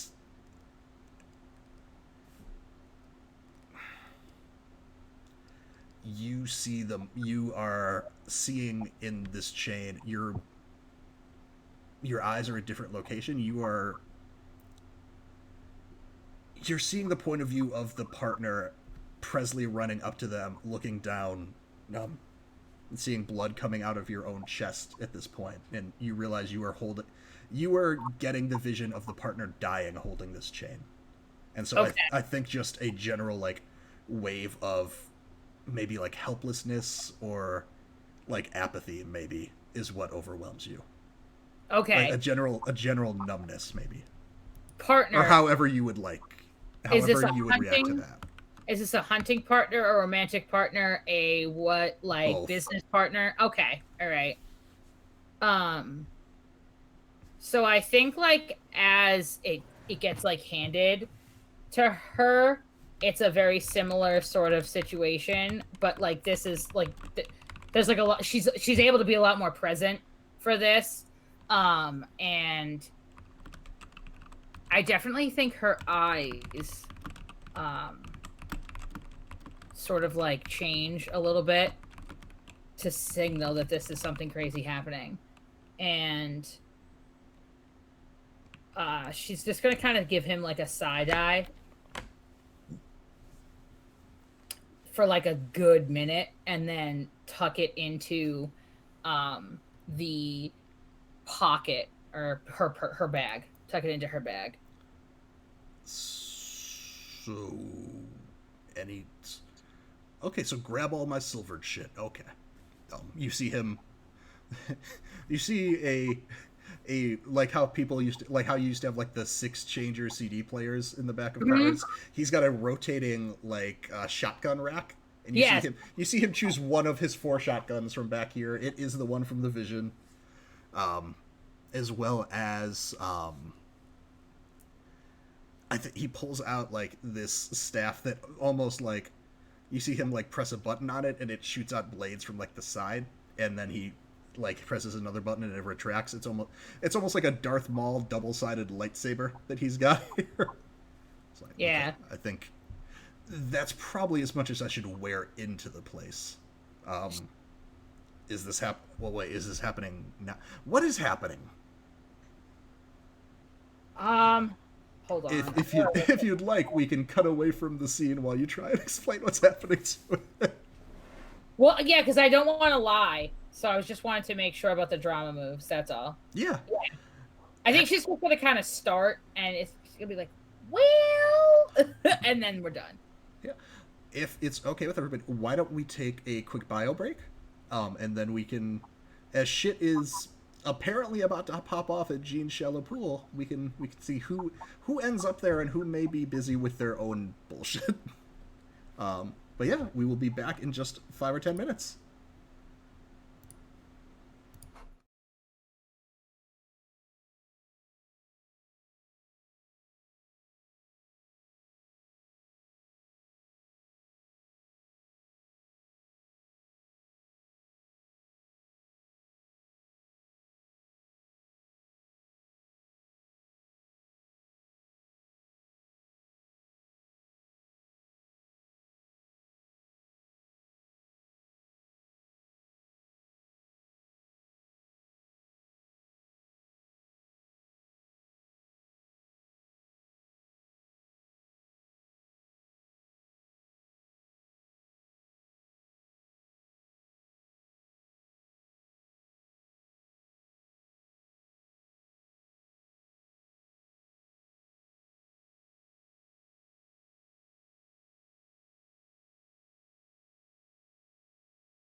Hi, everybody! We're back from break. Hopefully, you can still hear us. It looks like my levels show that you can hear me. No one else is talking. They're all muted. Somebody else say something. No. Okay, thank you. Yes. Perfect. Yeah, so we will jump back in with Kasey. Kasey, you were discreetly leaving the party that you helped create with these wounded vampires and werewolves fresh off of one successful gang fight tonight and now mesmerized by a light show, when you ran into one Billy Gore, the boss of your friend Vesuvius. So hey there, Billy. Well, hello. I did not expect to see you here. It's been... You're Vesuvius' friend, right? From the Gorge. Yeah. Yeah, it's just a little get-together. Yeah. You should go over there. They got Bud Light in the freezer. I've talked to them already. Now I'm talking to you. You're much more interesting. I've got to say, I admired your moves at the Gorge. I didn't do anything. Like I said, I admired your moves at the Gorge. Well, thank you. I have to go meet my friend. Who are you meeting? Supposed to meet. Oh, that was a couple hours ago. Mary Ellen. She probably left already. Oh, well. That... You won't believe this, but that happens to me all of the time. Sometimes it's just so easy to not show up to things. You know what I mean? Yeah, it happens to me too. I wasn't expecting to be at this party, but that just happens. Yes, it's...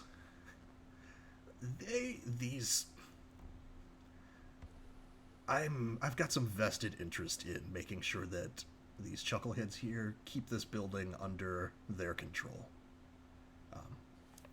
The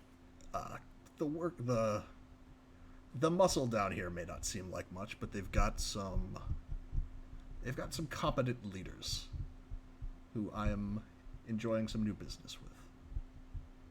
Well, are you sure? Because they end up here. Oh no, this is where they're supposed to be. They're supposed to be protecting this building. They worked very hard to take it.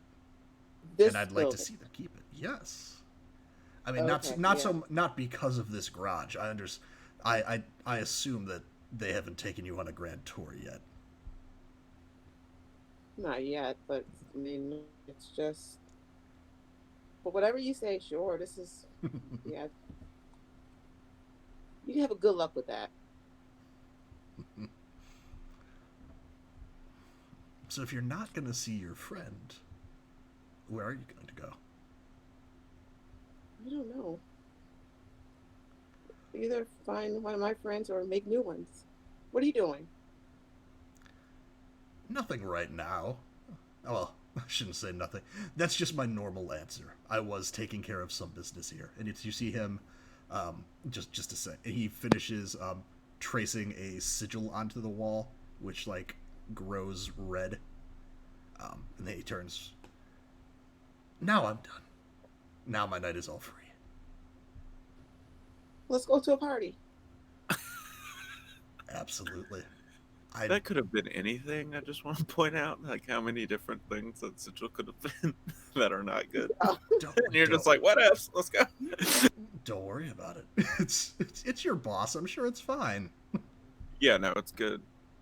Everything's good. Perfect. I have just the place. Do you mind if we get there the fast way? Yeah, sure. Let me just finish my terrible beer. She'll like drink. Yeah, he'll hold out a hand to take yours too. Yeah, she'll just like drink the Bud Light, what she hates, and then take his hand. I think as the shitty Bud Light foam is hitting the tongue is when you feel like this lurching sensation.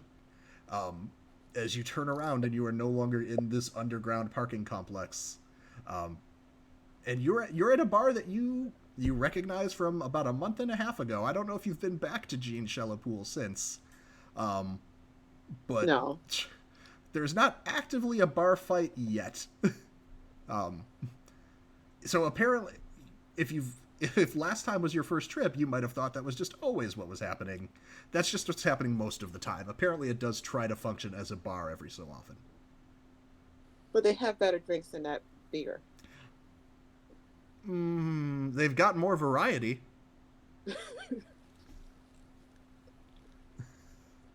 Is anybody Comes else in a on? bigger cup. Yeah. I think you would see. I feel like this is a good time where Eugenēs would probably be arriving at the bar. Yeah. And There you go. I think for easiness' sake, Olive, would you be walking in with Presley as well? Or did you have something? Did you have something you needed to say to him before you all came into the bar? Olive. Jennifer. Sorry. No, you're good. I think she just sort of like is like, so, like, as if she told him a very detailed story. Yeah, we cut away with you starting the story and we cut back with you finishing. It's gonna be like, so on my headstone, right? I'm gonna want it like I mean, I got like a lot of money, like more than I should. That's a long story. I'm gonna want like a picture of me looking far better than I've ever looked. Like, you know those etchings they do on them? Hey, Olive. Oh, I think she's gonna turn around and like the girls that see each other on their way into the bar, she's gonna be like, hey, like big wave, like it's a beach, we're going into a bar, and she's gonna kind of like look and be like, see, is she with Belphegor? Yeah, I think so. She's gonna kind of see Belphegor there and like, and turn a decidedly less enthusiastic, like, Kasey's gonna be like, Billy, you want a drink? Yeah, Billy will order a pitcher, two pitchers, one for himself and one for you. yeah. Just so we're aware, the drink special of the day is the Adios motherfucker, which is supposedly the ingredients to a Long Island iced tea with blue curacao instead of triple sec and Sprite. However, this is just blue curacao, Sprite, off-brand Sprite, and Everclear. We're just condensed all the other drinks into Everclear. The first one, Gin Clear, technically. The first one sounded great, but I'd still drink. So am I gonna have to like roll a drunkenness thing? Actually, yeah, it's blood. So there was a bar that I've been to before, and Jean Shallowpool feels like they would do this as well, where not a full pitcher, but like a bucket, they would fill with the mixed drink. Yes. So instead of 2 pitchers, Belphegor grabs 2 buckets and hands you one. Full of just blue liquor. Yeah. Olive absolutely orders the like sorority girl special, which is like essentially like a fishbowl filled with question mark and Swedish fish floating in the top of it that look like they're dead. So, fun fact: we don't do fish bowls. We don't do any glasses here. Given the reputation that something that sometimes happens when people have glass in their hand at this bar. No, we don't have fish bowls. We have the plastic little Halloween gift, the Halloween buckets with like the jack-o'-lanterns. Oh my gosh! It's that. That's what we have. They break all the time. It's fine. They leak. Half of them leak for sure. Yeah. Is this a new policy, or did Don show up with his own bottles of alcohol to this bar when he checked No, I think they still had the bottles like behind the place, and Don just it's like, give me a bottle. I think the policy was encouraged before, but I think after last month's incident, news from management, sorry, it's unfortunate, no glasses allowed. Contacts only. Casey's like taking a bucket and sipping out of it. Yeah, Olive's got like a bunch of those like scorpion bowl straws, and she's gonna turn to Presley and be like, "Drink up, sailor. This is about to get real." Right. Not sure if you. I know more pressing things have come up, but I don't know if you've noticed that most of the people here are glaring at me because they did not think I would be coming here. Yes, because corporate bullshit. I'll have a sip, but I am going to try and talk to Oakley and convince them that we all need to prepare to defend this place, or defend at the very least ourselves, not so much whatever ranks below IKEA furniture in terms of construction. Yeah. So I'm going to try and convince Oakley of that.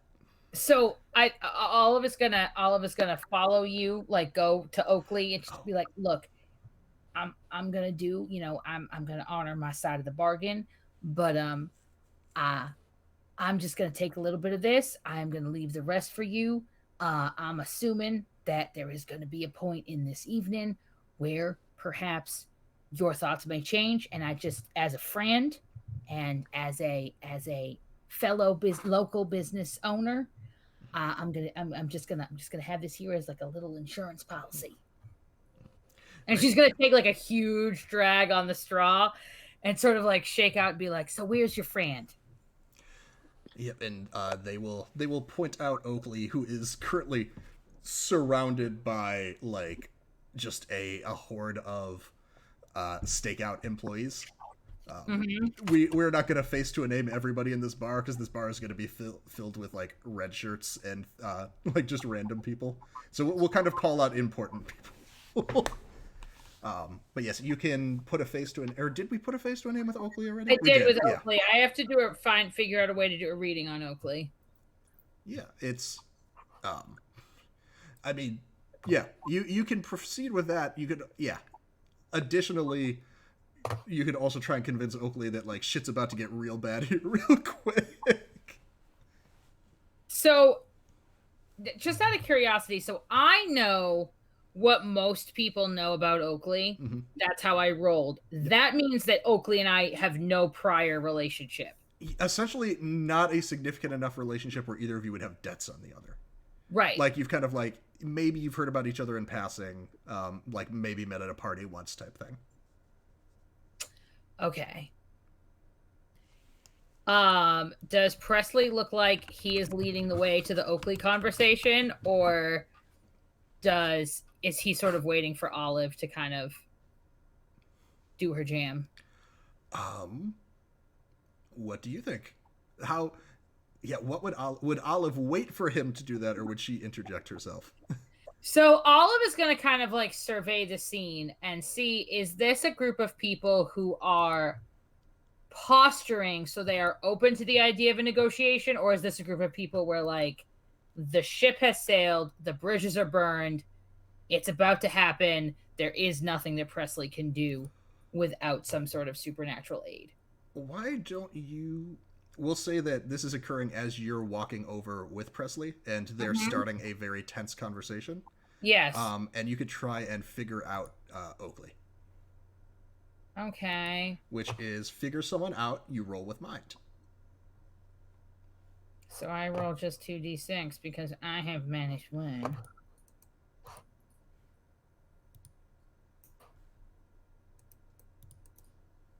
I got a 5. Oh. Oh. Yeah. You're not sure.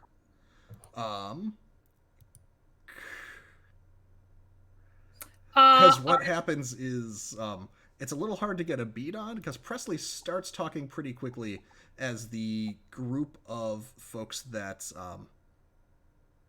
had been interacting with Oakley have formed a circle around you. What circle is Oakley? Mortalis. So Olive is in Mortalis as well. Mm-hmm. So Olive gets to ask a question. Yes. Even on a miss. Nice. So Olive wants to know, how could I get Oakley to at least agree to an off-site conversation with Presley? Like, how do I get Oakley to be willing to talk?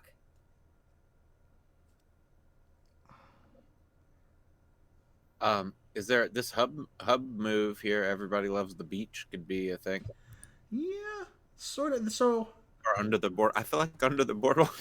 If you wanted the place to be really secretive, I feel like it could go either way. So under the boardwalk is if you're kind of looking for a place. Everybody loves the beach, kind of, but they're also already kind of so this. Like, the under the beach move is a custom move that we made. That would almost be like if you're even trying to pull like two more disparate groups together. Like, say, like, right. Bad shit was happening. It's like, okay, I need this like gang of vampires to work with like this group of oracles who either don't talk to each other or whatever. Essentially, like, wildly different interests. It could still work here. We are on neutral ground. Yeah, so you could, well, that'll be a separate roll if you want to try that, because we're resolving the your first roll of figure someone out. And the question specifically was, how can you get Oakley to agree to what? Just have a conversation with Presley, or do we have something more specific in mind? So, okay, I guess like I'm struggling with how exactly to ask this, because what Olive wants to do is avoid the carnage. Oh, so she's trying to figure out if there is a way that she can diffuse the situation between Presley and Oakley right now, and sort of open up the lines of communication. Because what Presley was describing in the car was like actual issues in his real business, like in a real way. So this is not like there's an actual solution to this that doesn't have to involve the murder. Right. So you're not sure how much of their problem leads to the carnage that you saw. Like, it's happening at the same place. What you might get and what would get them at least on this... Getting them on the same page would probably give you all the best chance of either just leaving. Yeah, that's kind of what I'm looking at. So why don't we, if it's cool with you, like, what's your character's beef with Presley? Perfect. Essentially, because that would give him essentially what Oakley is hoping to get out of this. Yeah. His beef with Presley is that he feels like Oakley is they them. Oakley feels like Presley is kind of angling them out of the business. Like it was Presley like created it, but Oakley was there at the ground floor and like was their partner before this, or was one of their as you know, Presley has had several partners. They don't all have great ends. But yeah, Oakley feels like they are kind of being left out to dry by Presley, and essentially being treated as if like, okay, you have to go keep everybody happy, and is not is maybe feeling like they're not included enough on the business decisions. Like like maybe if Presley actually had these conversations with Oakley about, you know, why he's making certain decisions, it might not have gotten this far. Yeah, okay. So I think that's the beef, is that they feel like they're being sidelined and not included, but also being like the recipient of the complaints. Okay. And so in the fiction, Olive gains this through like some sort, almost like passive perception. Yeah. I mean, it's something that you piece together from both your conversation with Presley to like set the situation up, and then kind of like their demeanor, how like, yeah. Great. So when Olive kind of, I guess after they're sort of like bickering, like they're sort of muttering back and forth. Yeah. Olive definitely sort of steps in, not between them, but to create a triad out of their conversation. Mm-hmm. To sort of make herself sort of like... to try and like ignore the circle that is formed around you all. Right. And also I imagine, not that like any of these people, but like it's they're having issues with each other. Mm-hmm. They have comparatively fewer issues with Olive. Mm-hmm. So therefore, like, it sort of is like a buffer almost between rising tension. And it sort of is going back to that very like savvy, like we have sort of otherworld savviness oracle, but we also have like I spend my entire life watching people savvy, like my job is like figuring people out either through supernatural means or not. Mm-hmm. And so she's going to sort of lean in and like say, now, friends, if I may, what I'm hearing Oakley say, and now Oakley, you correct me if I'm wrong. We're just trying to soothe the situation so we can all enjoy.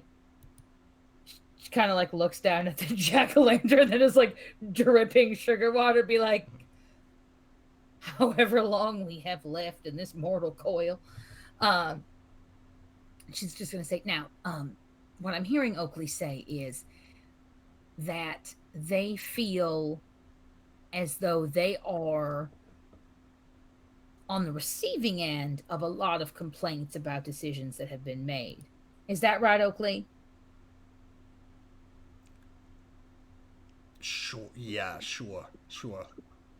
Okay. Oh, that's the voice that came out, huh? Okay. I love it. I love this. It's Rudy Dash all over again. I'm trying so hard not to become May. It's like really hard. Now, and I'm hearing, Oakley, that part of the struggle with that is that while you are hearing a lot of the frustration that decisions cause, you do not have a seat at the table where those decisions are made. Is that accurate? And you're getting... I'll say that from your previous role, you're kind of catching up. You're still catching to this. Oakley is a bit trapped in this position of that's Oakley's beef. Oakley's beef is not the same as the mob of people around you, though. Right. Who we're still having this conversation in front of. So right. Oakley is still having to posture a bit as, like, rallying against management here. Right. Well, sorry, Oakley's voice. God, oh, and now it's gone. It just came out and it's gone, and I don't know how to do it again. It's fine. It's trying, and it's not. It's Carl from Aqua Teen. It's Carl from Aqua Teen, is what it is. Really? Because I thought it was your character from the Afterlife shot, or from the Afterlife 3 shot. That was what I was getting. Yeah, so like kind of like Bronx. Is it kind of like this-ish? Was this kind of what I was doing? Yeah, there we go. Okay, yeah, I guess this is Oakley now.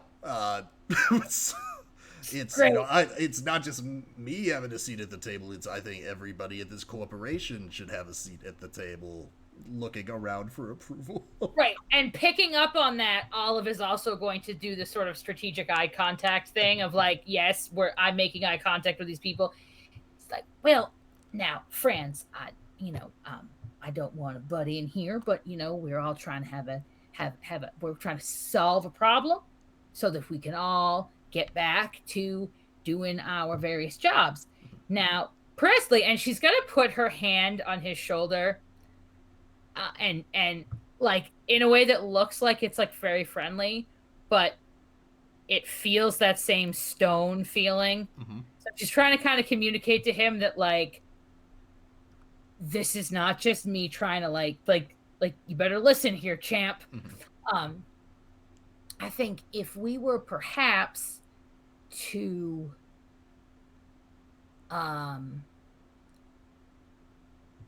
open up some seats at the table, it would relieve the tension we're experiencing here, which through my malt liquor induced haze is still palpable and more than obvious.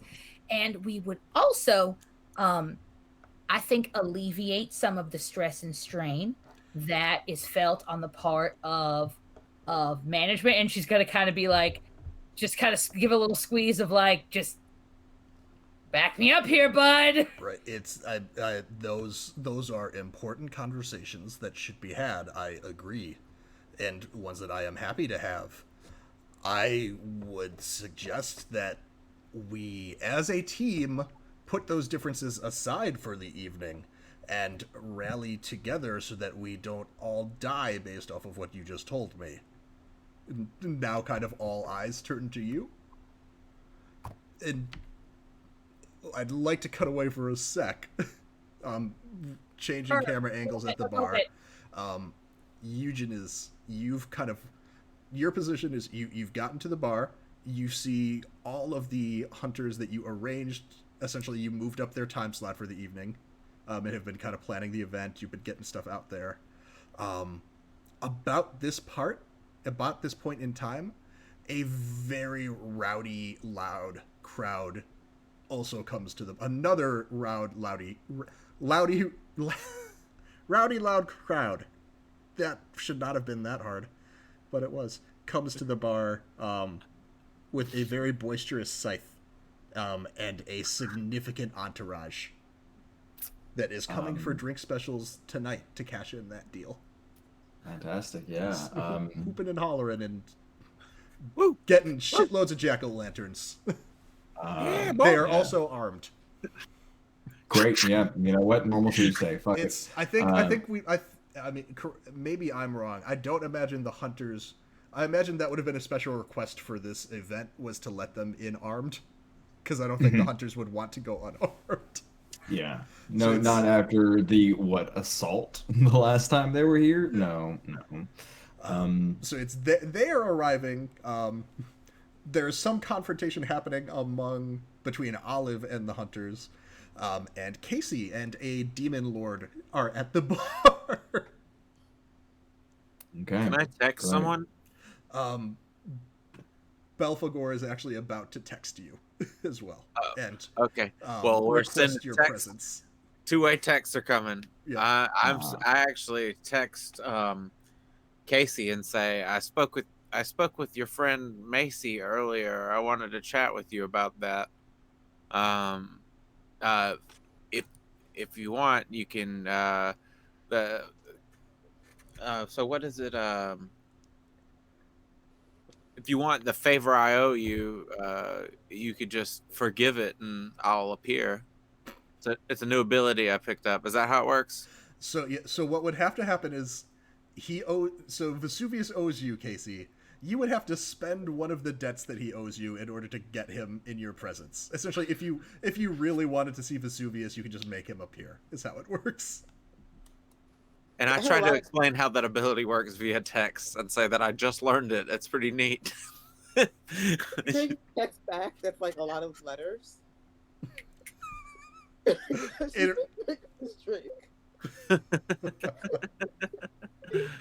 going to say something like pretty drink. All right. Well, and what text do I get from Belphegor? I think while Billy and Kasey are at the bar together, I think you want some. Let's get some. Let me order us some entertainment. And he sends out one text now, and then you see him send a second one. This one is to Vesuvius. It's get over here. and he will use one of his debts to summon you to his presence. Okay, so I owe him 4 debts. I can make that number 3. Yes. He will. That makes me happy. There'll be a clause. Remember that fucking embarrassing transformation you did in the car? 'Cause I do. Get over here. Oh no, it wasn't that embarrassing. It was pretty gnarly. It was embarrassing enough that you owed your patron a debt for. It was gnarly. Casey's sitting on a bar by now. Yeah, Oh, I think the staff. I think Belphegor waved the staff away, and you two just have free run of your section. Oh, cool. Yeah. Okay. Well. She's just at the bar, on top of the bar with her bucket of alcohol. Oh no. Eugenēs, you had something to say? Eugenēs is gonna walk over and look up at the towering, imposing figure of Wick, who is probably sweating and stressing and freaking out at all of this bullshit, and go, "I pay you a good salary. I pay you a good salary for a reason. I'm looking forward to this situation being handled. Just so you're aware, Scythe and his crew have been offered a 50% birthday discount as an apology for the last incidents. Do you have anyone to call in? Call in for what there? I think we're gonna need another server, probably 1 bar back, 2 more dish boys, and about 4 bouncers if you have them. Oh, like employees. Yes. Now bouncers. They're more armed than the people they're bouncing. I don't know that I can meet that demand. You're right. Mercenaries is a better term. Mercenaries might be. Hey, isn't there a great app that we could use to maybe find some people? I've pulls out a fucking flip clamshell Nokia. I've got I've been figuring out Snake. I've made it to like 7 or 8 squares now, but I feel like I got big thumbs, and I don't think the response time on this thing is as good as it's supposed to be. Okay.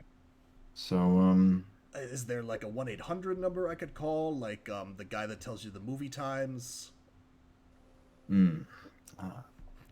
No, I think the answer to all those questions is going to be a no. I'm prefacing this statement, Wick, with you're still employed. As a mutual, respectable person to another, I would recommend that take a quick pass through your locker. Anything that you're particularly attached to, I would make sure it's ready to go at a convenient location tonight. Sure. I'm just saying, don't leave, your mother's keepsake in your locker at the very moment. That might not be a wise investment. So when you say we turn up the charm, turn on the party, folks negotiating make sure they get a plate of the bruschetta and the guacho cheese dip. Sure. And start watering down the drinks by about 30 more %. And if they tip, water down by 50%. Yeah, let's be a little on guard tonight. I think maybe I think I smell some brimstone in the air. How does Vesuvius enter the bar? What does this teleportation look like? Yeah, like a stinky puff of black smoke, like that smells like brimstone. Sulfuric odor, obviously, and it dissipates obviously quicker than if it was real smoke, but it does kind of have that appearance. No, Mr. Gray, I don't think I don't know that I've got access to any bouncers that could bounce between like planes. I don't know that I've got like teleportation bouncers available. Mm-hmm. In terms of entertainment, I mean the band is the band. I could do I've been practicing with the Punky Brewsters. I could go up for maybe like to open for the band. No, Well, I think maybe I think we've got about 35 minutes if I was gonna guess correct. If you've got anyone in the neighborhood, tell them I'll give them that'll be a $50 gift for blessing me with their patronage tonight.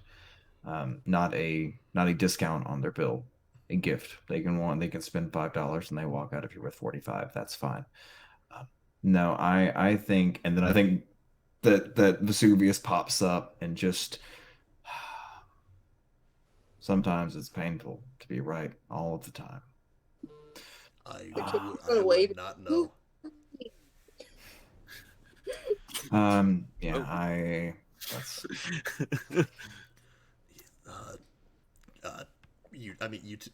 back over with Belphegor.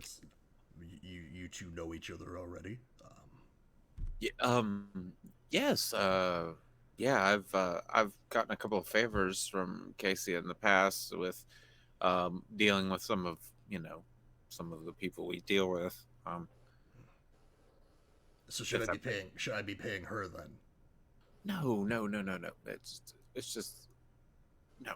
I did most of the legwork. I just Do needed you a have place any to. umbrellas? What'd you say? I'm sorry.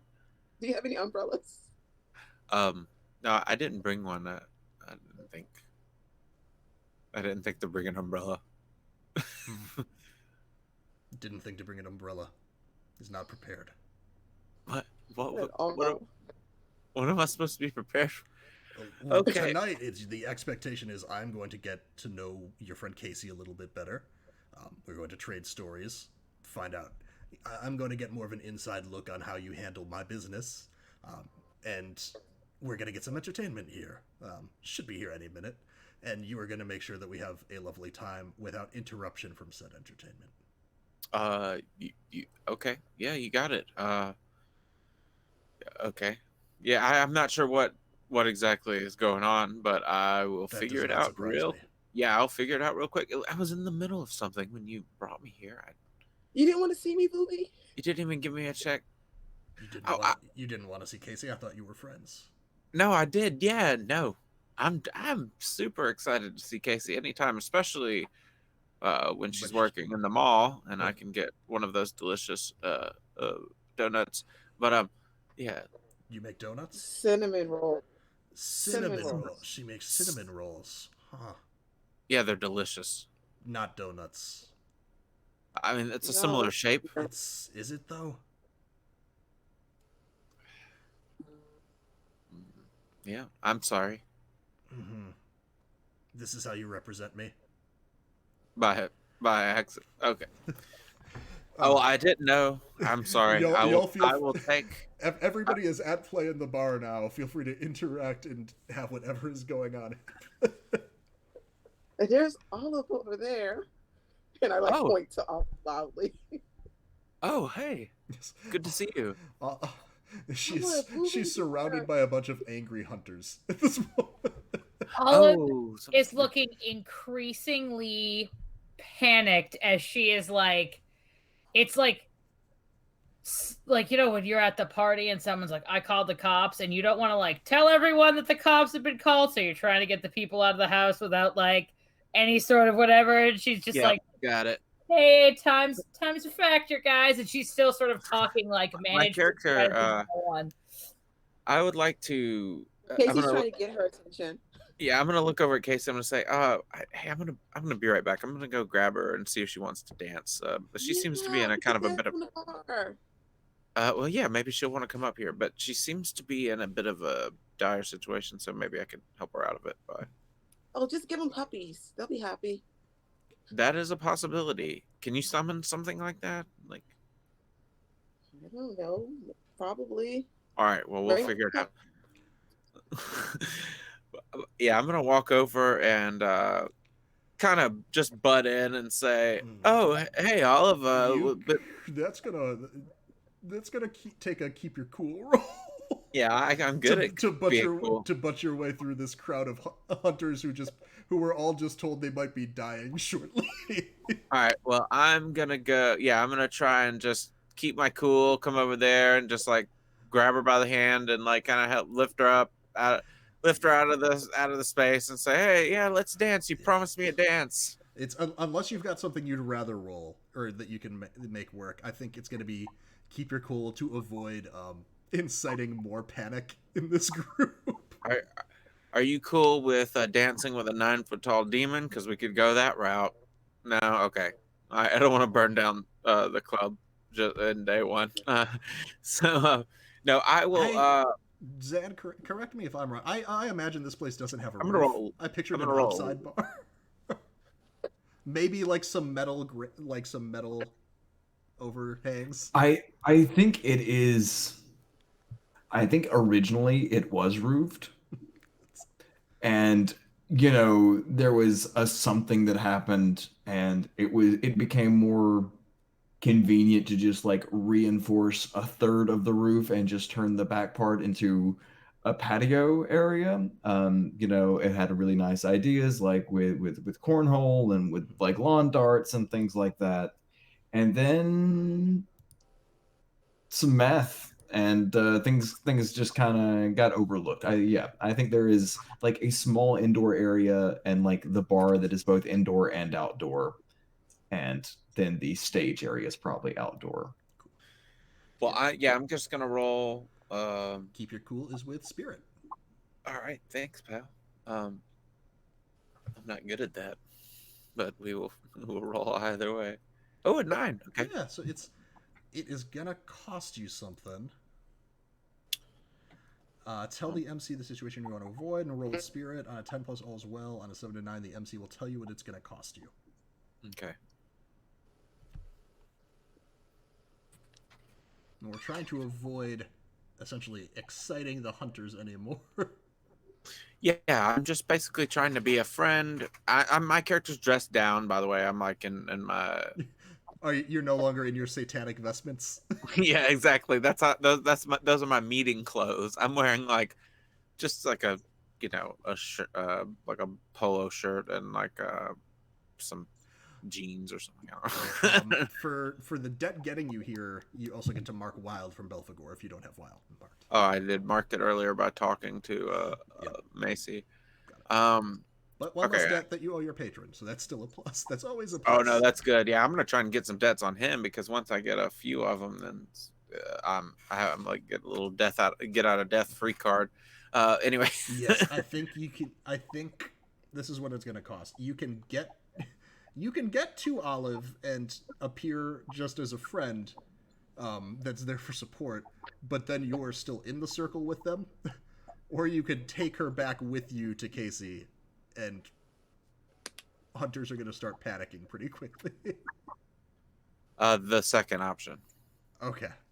I'm just gonna sort of snatch her up and then like, come on, let's salsa, and just sort of like. You have agency in this, so you don't have to go. Oh, of course you do. Yeah. And if your character like jerks away, my character will stop like trying to like help you out or get you out of the situation. So I feel like you sort of come up just as right, like as Presley says, the thing you just told me.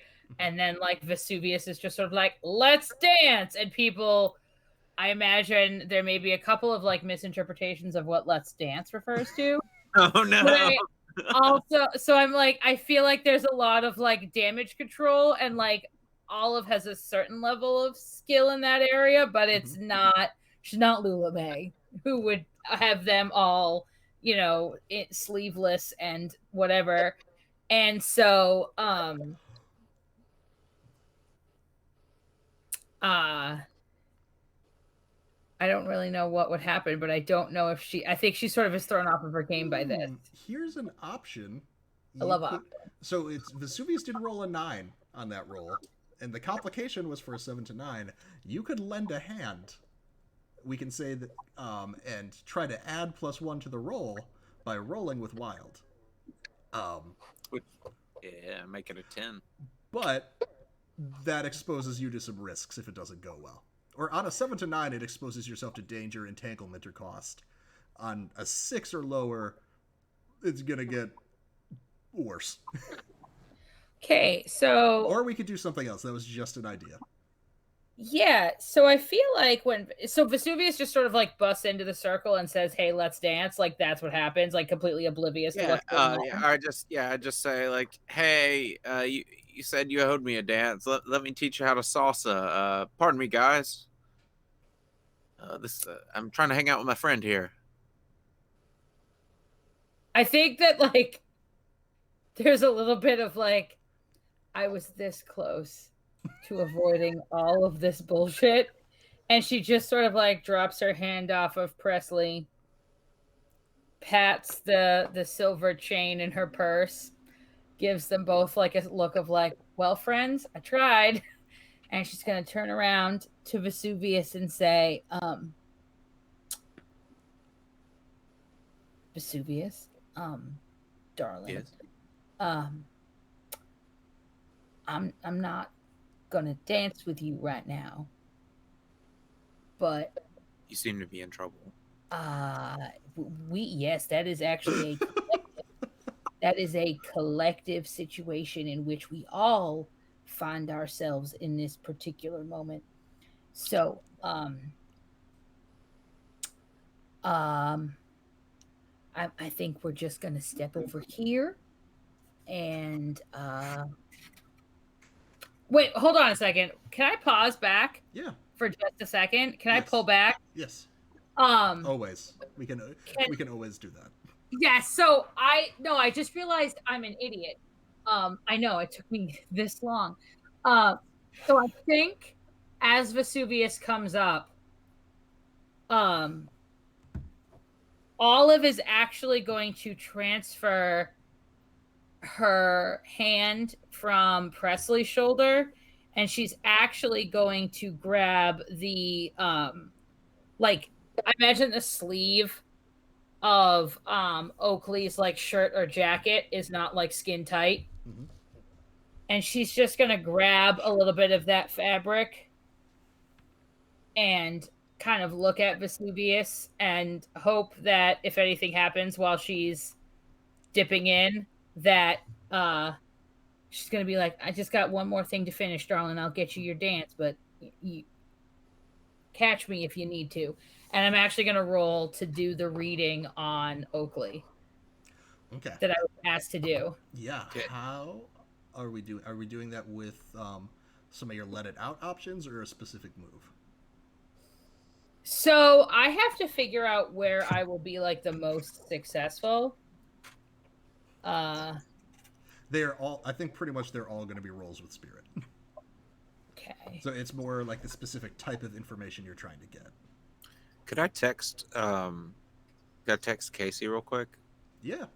I'm just gonna quickly say I think she's in trouble. Yeah, so I am going to absolutely do let it out. Okay. When Kasey gets that text, she'll try to go over there to help her friend. Yeah. Yeah, go ahead and roll with spirit, which +2 -1, so is a +1. I got a 7. Okay, so that is still a good, and that's with yep. On a hit, mark corruption, and activate an ability from your playbook. I will tell you how it is costly, limited, or unstable. So I think that for this, yes, it would be look into the recent past or coming future of a place or object nearby. Or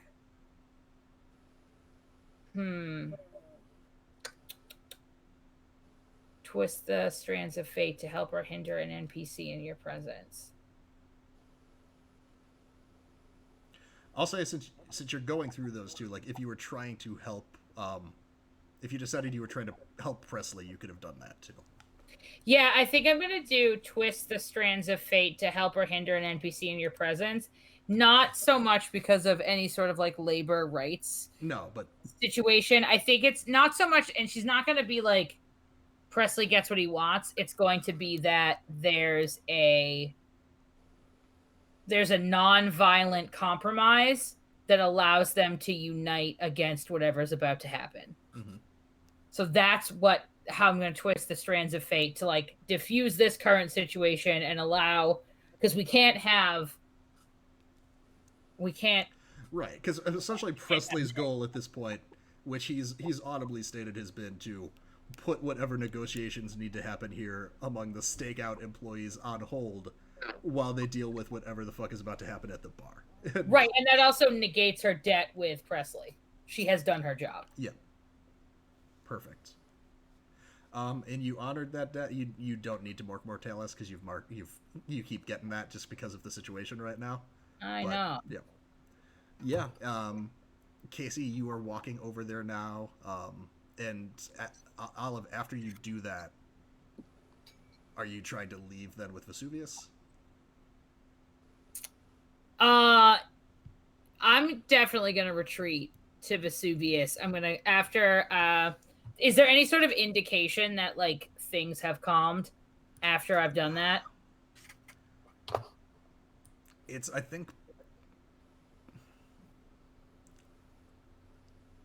I think the way, and maybe if you've got a better way of kind of how this would present to you visually, I think it's maybe you get like, in touching Presley, you get like a few different like, almost like snapshots of him arguing cases to different people type thing. Mm-hmm. And like essentially all of these different probabilities of how his argument, his communication here could play out.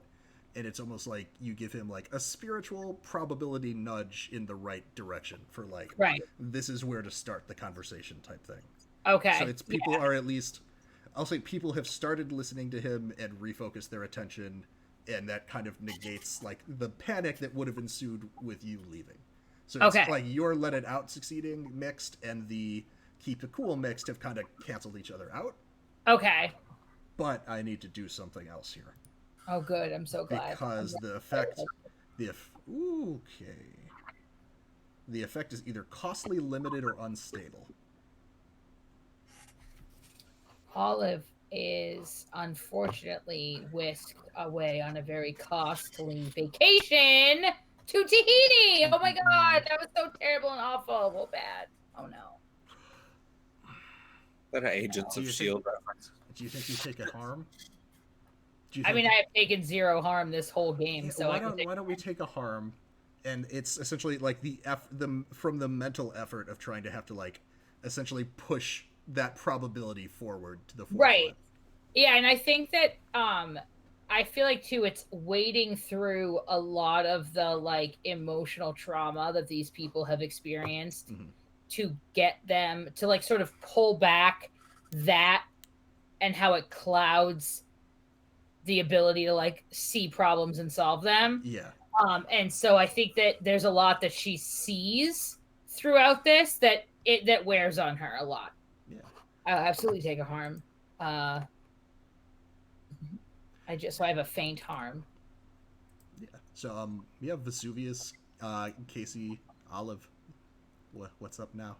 The hunters look to at least be engaging each other in more constructive conversation. What? How exactly did she take the harm? Was it one of her powers, like the side effect of one of her powers? Let it out. If you only roll a 7 to 9, it's either the effect is either going to be costly, limited, or unstable. It was costly this time and cost a bit of like her vitality to do. Got it. Like, okay. It was a big enough mental strain that like she took a harm from it. Does she look visibly like kind of distressed from it in some way? What do you think? I think it sort of is like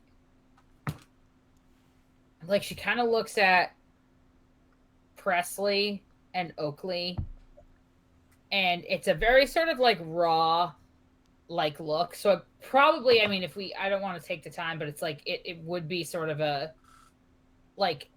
raw and sort of like she's not playing. Like, I'm done. I've given you what I'm going to give you. You and I both know, both of you and I all know that this has a hell of a lot more to do with you all than it has to do with any sort of ethereal plane bullshit that like I'm going to be able to work my way through.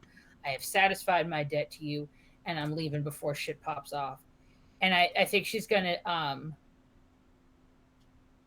hold up, take the chain out and sort of indicate it. And she's going to be like, you know where I am. You can get it back later. And she's going to kind of go off with them and like sort of be leaning on Kasey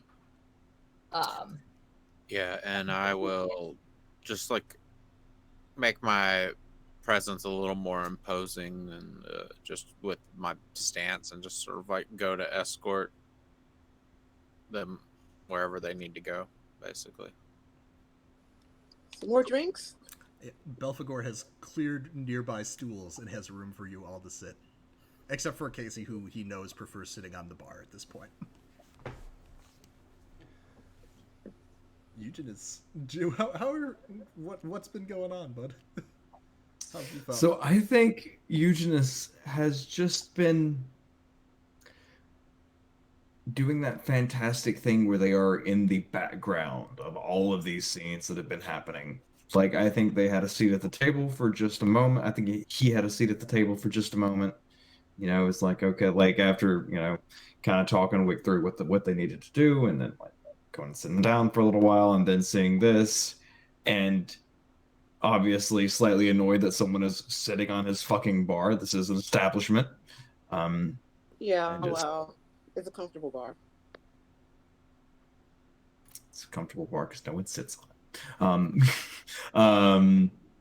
And yeah, he's just gonna like look around and take an assessment of the situation and take out like a slim little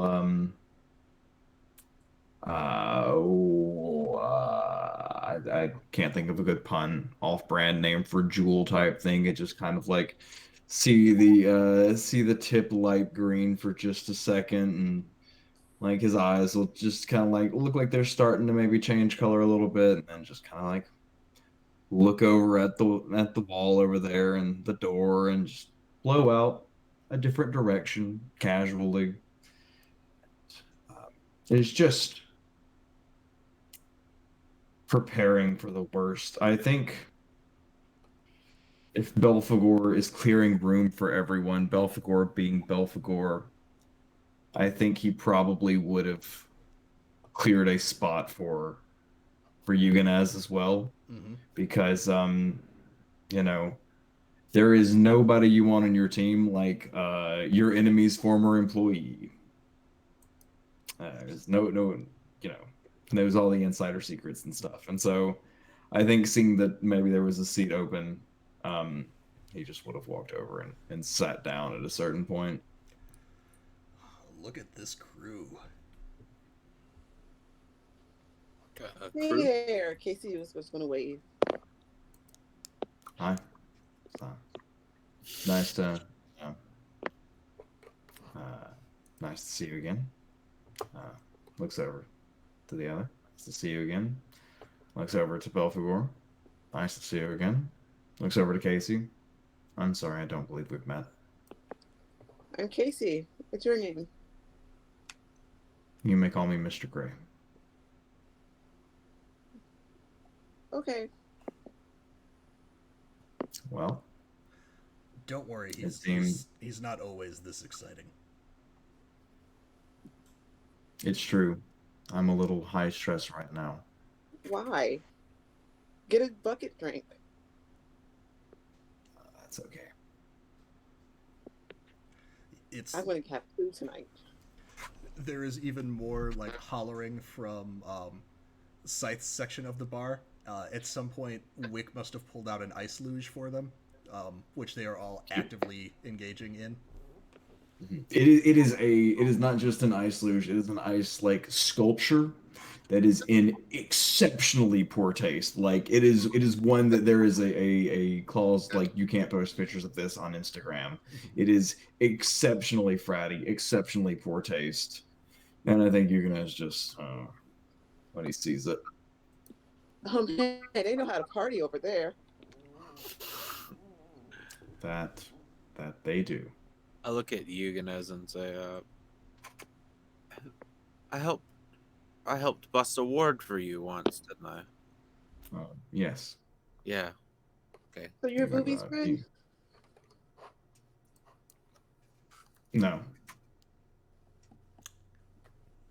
We have been associates in the past. Associate. Okay. Yeah. Never met too much. I haven't interacted too much. I mean, oh, is this your place? Only a slob would own something like this. So you're a slob? So yes, is what you're telling us. She's gonna kind of look at Eugenēs. Like, I feel like they kind of know each other. She's gonna look. We've done jobs together, remember? Oh yeah, she's gonna look at Eugenēs in that way, like she says it deadpan, but there's like a little bit of like a little twinkle, like a little bit of a like it's a good-natured ribbing as she sort of tensely awaits her destruction. They must be. I mean, look at the ones they let in. I would hate to see the ones they kept out. That was a joke, Belphegor. Said I was trying to be a little more exciting for you. So you know Billy? Yes. I don't think I kind of like lean into Kasey, and I'm like, I don't think I'm going to adapt that nickname. You can stick with it though. I don't think he would like it if I called him that. Okay, I don't care. I'm going to call him what I call him. Yeah. Oh no. Of course. Yes. Keep it up. Secrets aren't nice, Vuvi. Share with the class. Vuvi. Well, who called me Yeah, out? you're my friend Vuvi. Vuvi. Oh, no. No, I just was commenting on your new nickname. And how I wasn't sure how you felt about it. I'm sure he'd tell me if he didn't like it. Certainly. Of course. Is it? We're Anyone hanging need out. any? Mr. Gray, did you keep this many secrets from your prior employer? Me? No, I was entirely forthright and upcoming in any relevant upcoming information. Some people would say we had a disagreement on what the term upcoming referred to. But no, I always answered every question they asked to the T with 100% honesty. I think as he's doing this, like anyone, like Olive's like face is very like I'm listening and but I think in a way that like maybe only Eugenēs would pick up. Her eyes are like dancing, like she's got her like sunny like probably her Tom Fords on, but it is like she's loving every second of this Eugenēs bullshit. Like it is like almost enough to cure her one harm. Like it is just like this is like if she's gonna die, she's absolutely gonna die watching this. And she kind of like looks at Kasey and gives Kasey like a little over the glasses like eye, and looks back at Eugenēs and like kind of gives her like a keep paying attention. This is a fucking riot. Kasey's just making herself comfortable, on the bar that she probably shouldn't be sitting on. Probably knock a drink over it. I wouldn't be surprised. Just smallest of eye twitches if something gets knocked over, just the smallest. Oh yeah, she knocks stuff over. She's like sits sideways. I was gonna eat those peanuts. The staff is awful slow at responding to spilled drinks. That's a good thing to know. Oh, yeah, I did spill it in it. It's fine. Wasn't mahogany or anything. What is it? If it's mahogany, how does a slob own this place? Isn't that an expensive wood? Small payments over time. Small payments over That's time. fair. So you are the slob then, is what you're saying? No, of course not. I personally would never own this. Got it. From my understand, I obviously know your character as an imp, but I've done devil things for you. We've done devil shit together. So,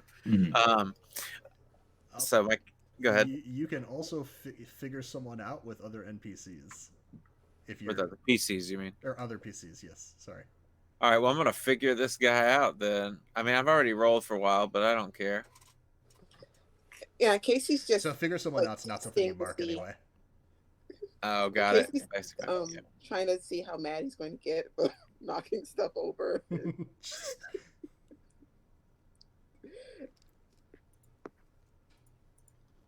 Uh, 7 still. Okay. You are both wild.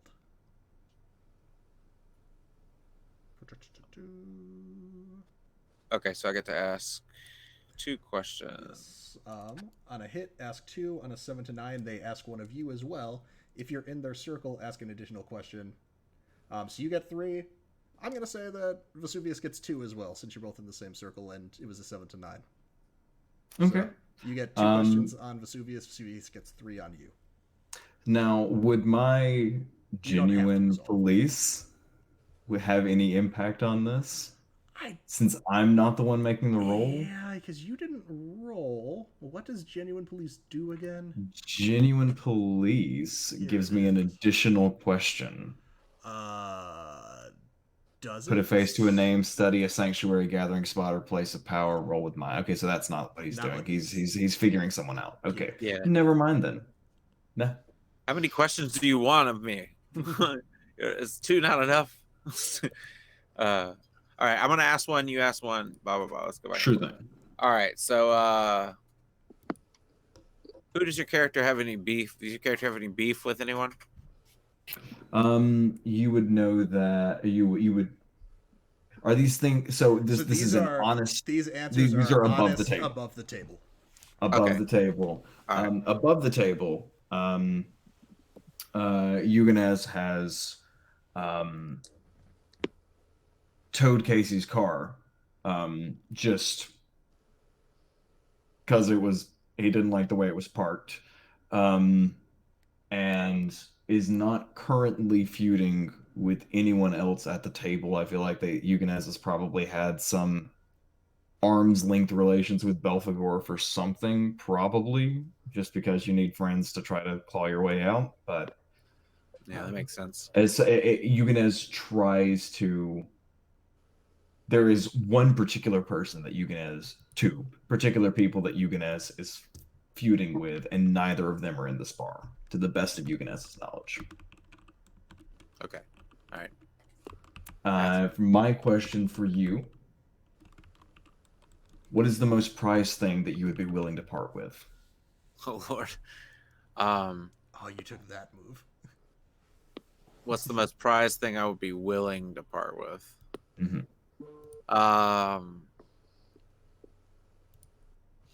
Thing can be a concept. It doesn't have to be a physical thing. My standing among mortals. Like because I'm like a high priest of like a church, and I am in charge of a bunch of people and looked up to by a bunch of people. I'd be willing to lose that because it's not as satisfying as like pure demonic power or whatever. Okay. So you'd be willing to lose it for a price. It's not something you just want to give away. Yeah, of course. Okay, yeah, okay, I'd be willing to lose all mortal standing as long as I kept my demonic powers and my standing among demons and such. Yeah, sure thing. Cool. Great. Oh,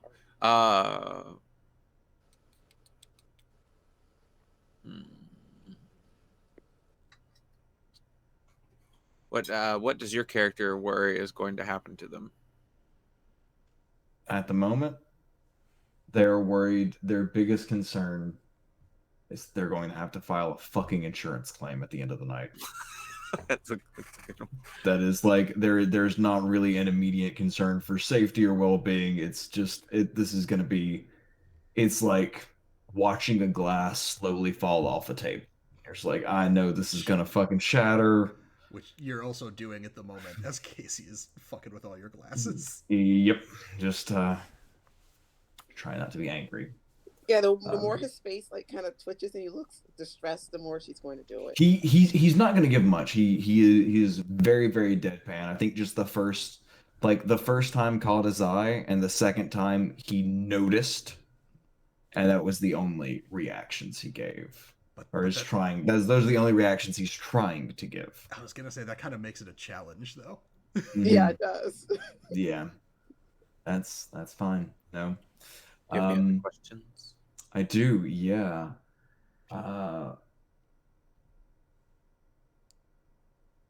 What does Vesuvius fear the most? What is the outcome that is the worst case scenario for Vesuvius? Because I feel like it is death.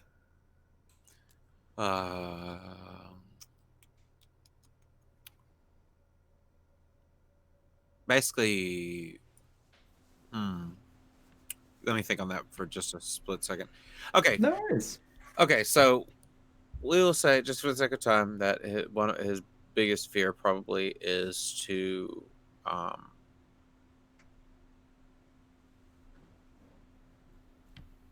I guess lose his power. I mean, kind of almost the opposite answer of the other one. Like Okay.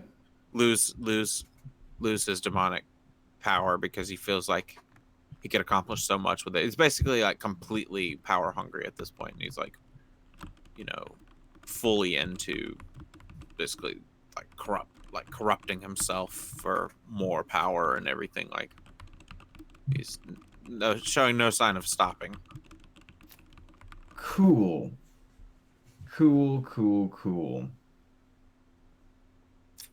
Great. Good to know.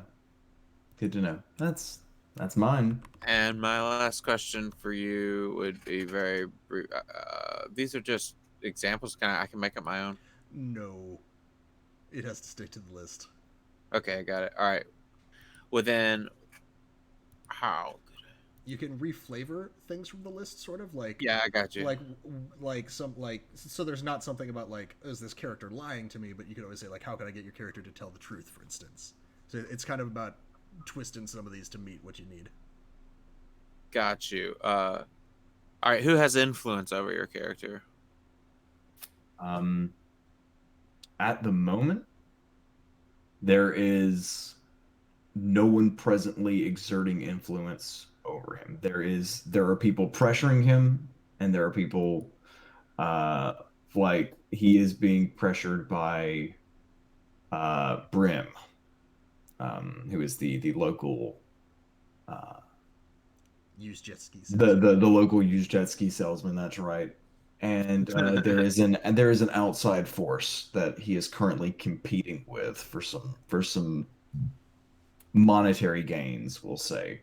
But it's not above him. It is a competitor.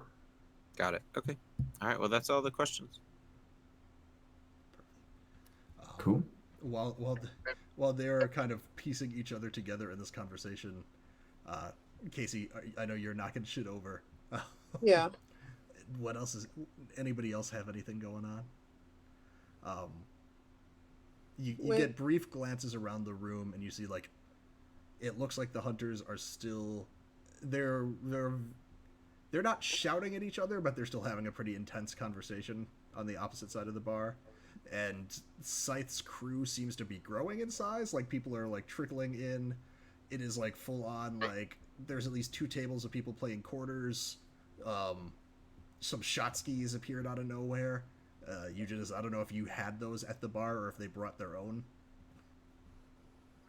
Okay, question. Can Kasey ask Vesuvius a question before I decide what he does next? She's going to ask you, oh, yes, of course. What did you talk to her sister about? Oh, Macy's my sister. Yeah, you're okay. So basically, I put a few words out among the Fae community, specifically in some cases, about information in regards to those roots, those red roots that were pulsating under the ground at the gorge. I don't know if you saw that.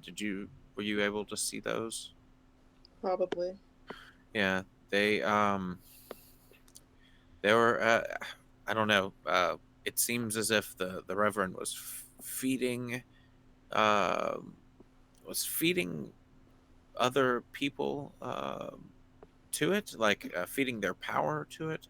And obviously, you saw what I did to him, and have it seemed to have fed upon him. And I'm not exactly sure what its purpose is, and I'm just really trying to find that out to mainly determine what kind of threat it might be. Because if it's a threat, it's going to be a threat to all of us. Does she know?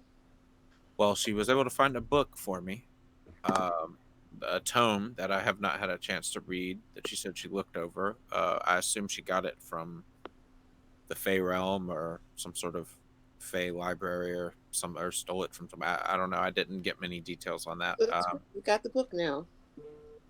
Yeah, yeah. I owe her kind of a bit of a hefty favor, but it's not something that Kind of favor. I'm used to. Well, um, I mean, I hate to admit it sometimes, but a lot of the work I do for Belphegor involves uh, killing people. Let's just be honest. Oh,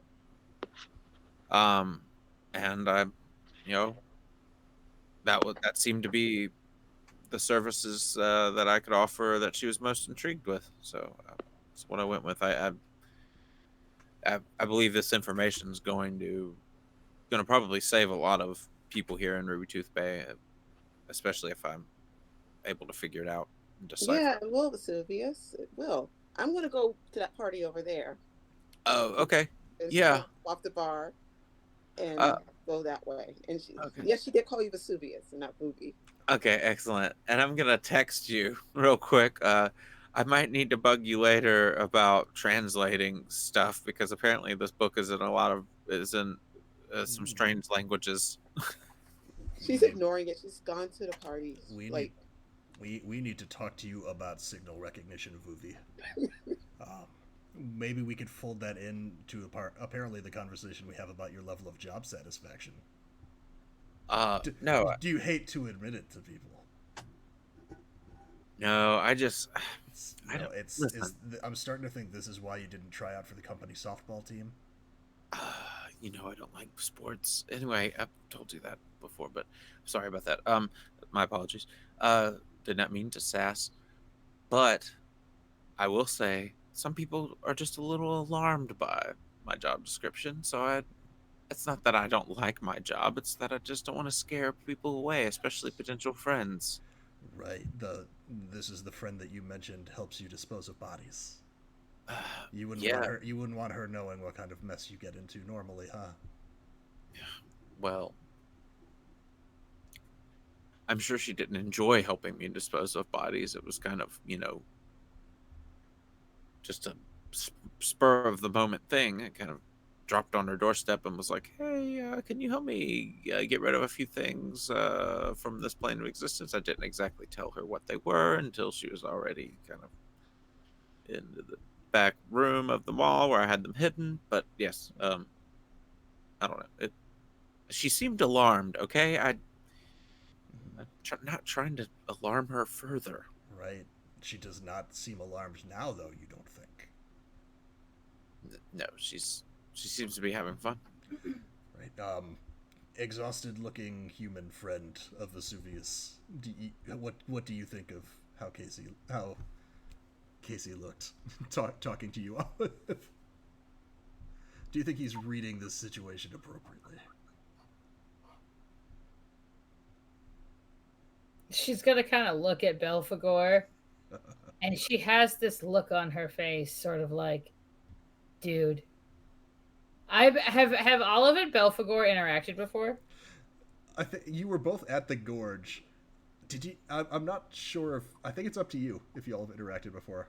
So I get the feeling that because Olive has stepped in to try and get Vesuvius out of scrapes before, and one of Vesuvius's people, she doesn't have anywhere near what Kasey has in her arsenal in terms of things she can do, but she's absolutely been the person where Vesuvius has been like, I accidentally melted my house key, and my property manager is off until Monday. I don't So I want to think call it's a like that locksmith. type of a deal that she has sort of like has interacted with Belphegor as a sort of like come get your man type situation.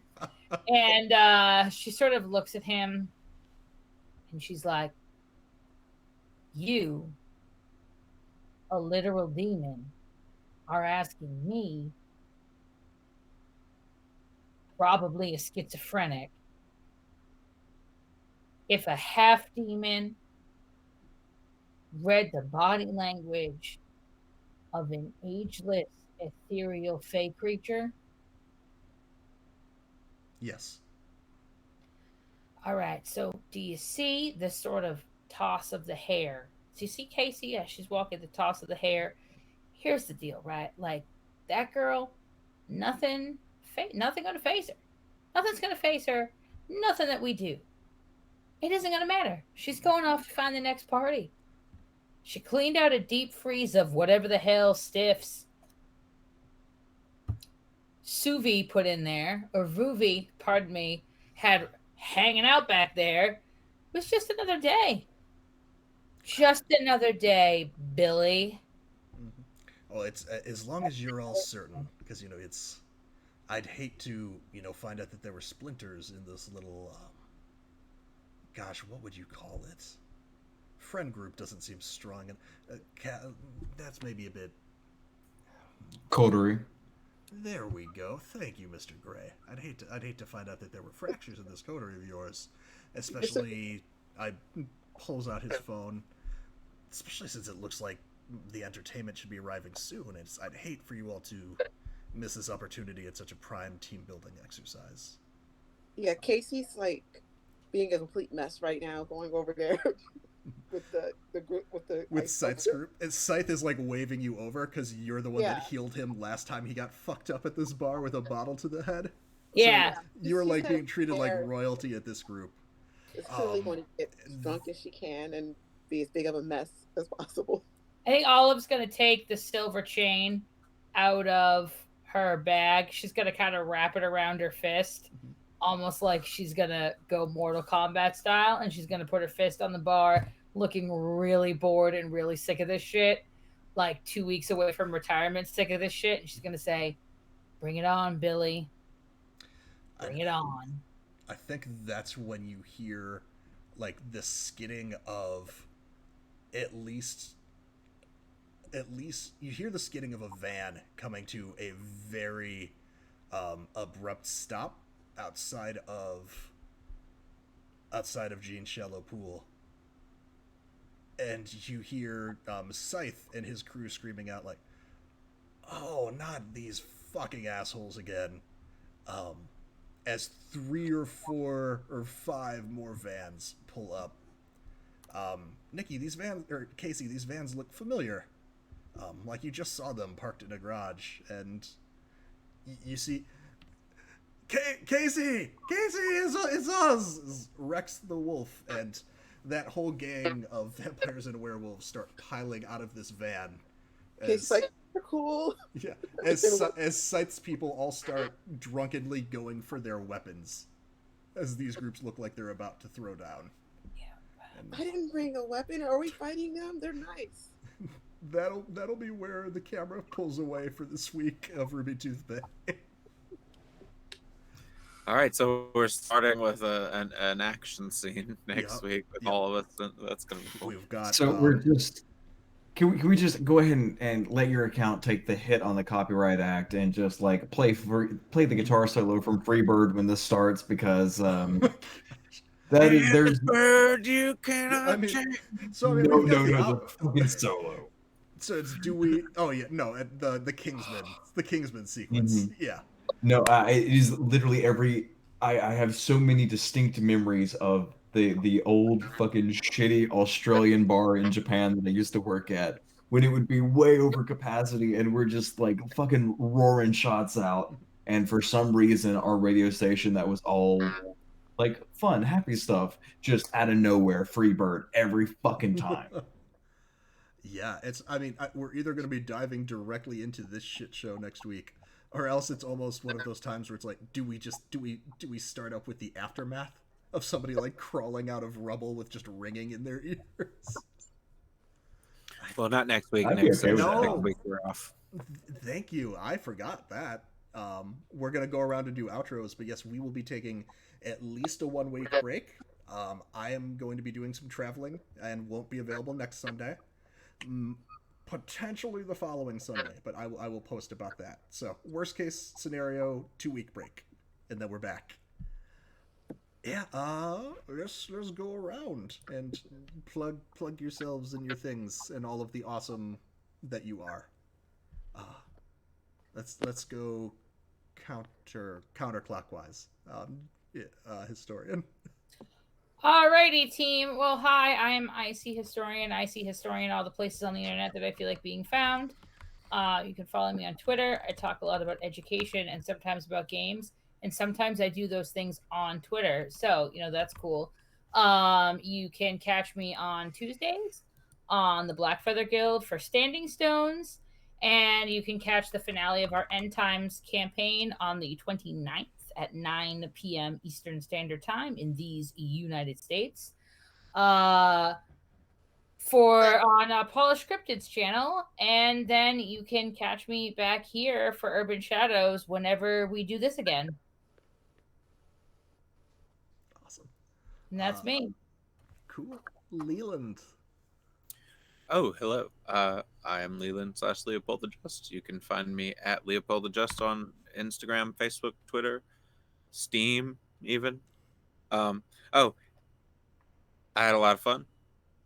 Just letting you know. All of you. That was a good game. And you can find me next on... I'm not in very many games. You can find me next Friday at around 7 p.m. Central on twitch.tv/RAVVYN for another wild and wacky, crazy roller coaster of a time that Nikki has us running through in her Welcome to Madison game. There was a creepy kid in a cornfield. Some people followed him in. They jumped in a hole and went into a tunnel. The tunnel ended up back in the wrong direction, and we were in. It was a very weird time, and that was just like the last 5 minutes. So, all right, yeah, come and check that out. And and check out if you're interested in dystopian tabletop RPGs that with very unique settings, go and check out Necrobiotic on Kickstarter. It is an RPG, a card-based tabletop RPG, and it is pretty awesome. There's it's basically set in a dystopian post-apocalyptic world where the bodies of dead people are reanimated to make up for the low population to kind of serve as a labor force.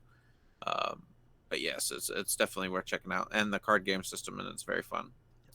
Exactly what the hunting crew was potentially proposing tonight if they all died.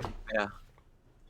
But yes, go check out Necrobiotic on Kickstarter. It's definitely worth backing. There's all sorts of different levels depending on what your available finances are. Cool. Nikki.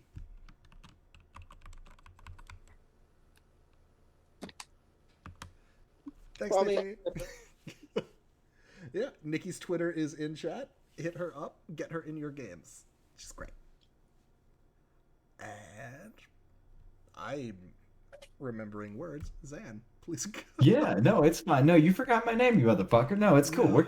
We're not gonna talk about it now. We're just gonna dog ear that page, and we're gonna dog ear that page, and we're gonna come back to it after we finish the book. I think we've buried that hatchet already, though. It sounds like. I don't think so. Nah, well, we'll have to see. We'll have to see how American Psycho this gets before any hatchets are buried.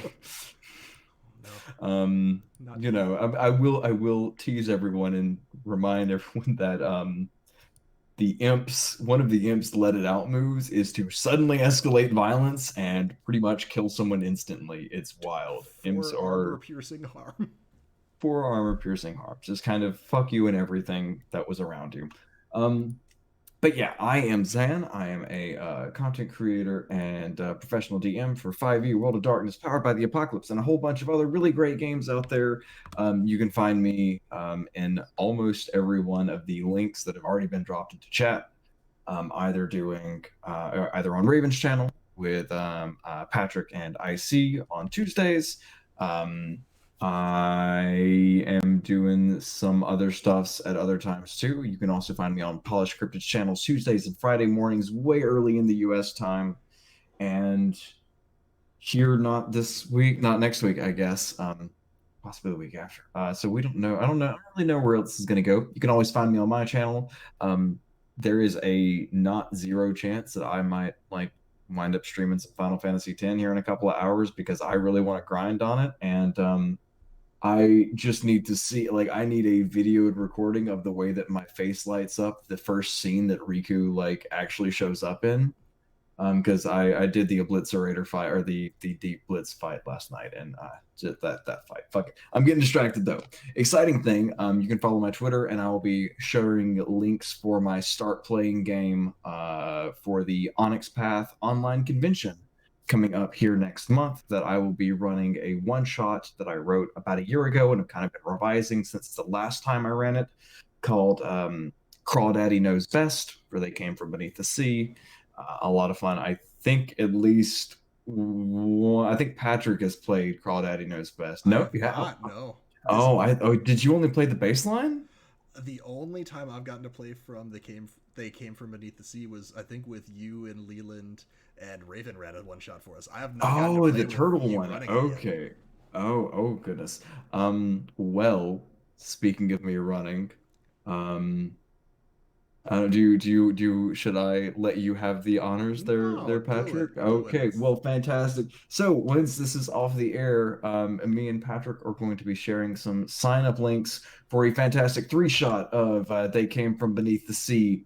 That is going to be a bit of a change on the genre. Normally, it's like 1950s, 1960s B horror movies. We're turning it on its head, and we are doing a the cast will be former childhood actors kind of doing a Power Rangers Scooby-Doo style, like Saban-esque show in the 90s.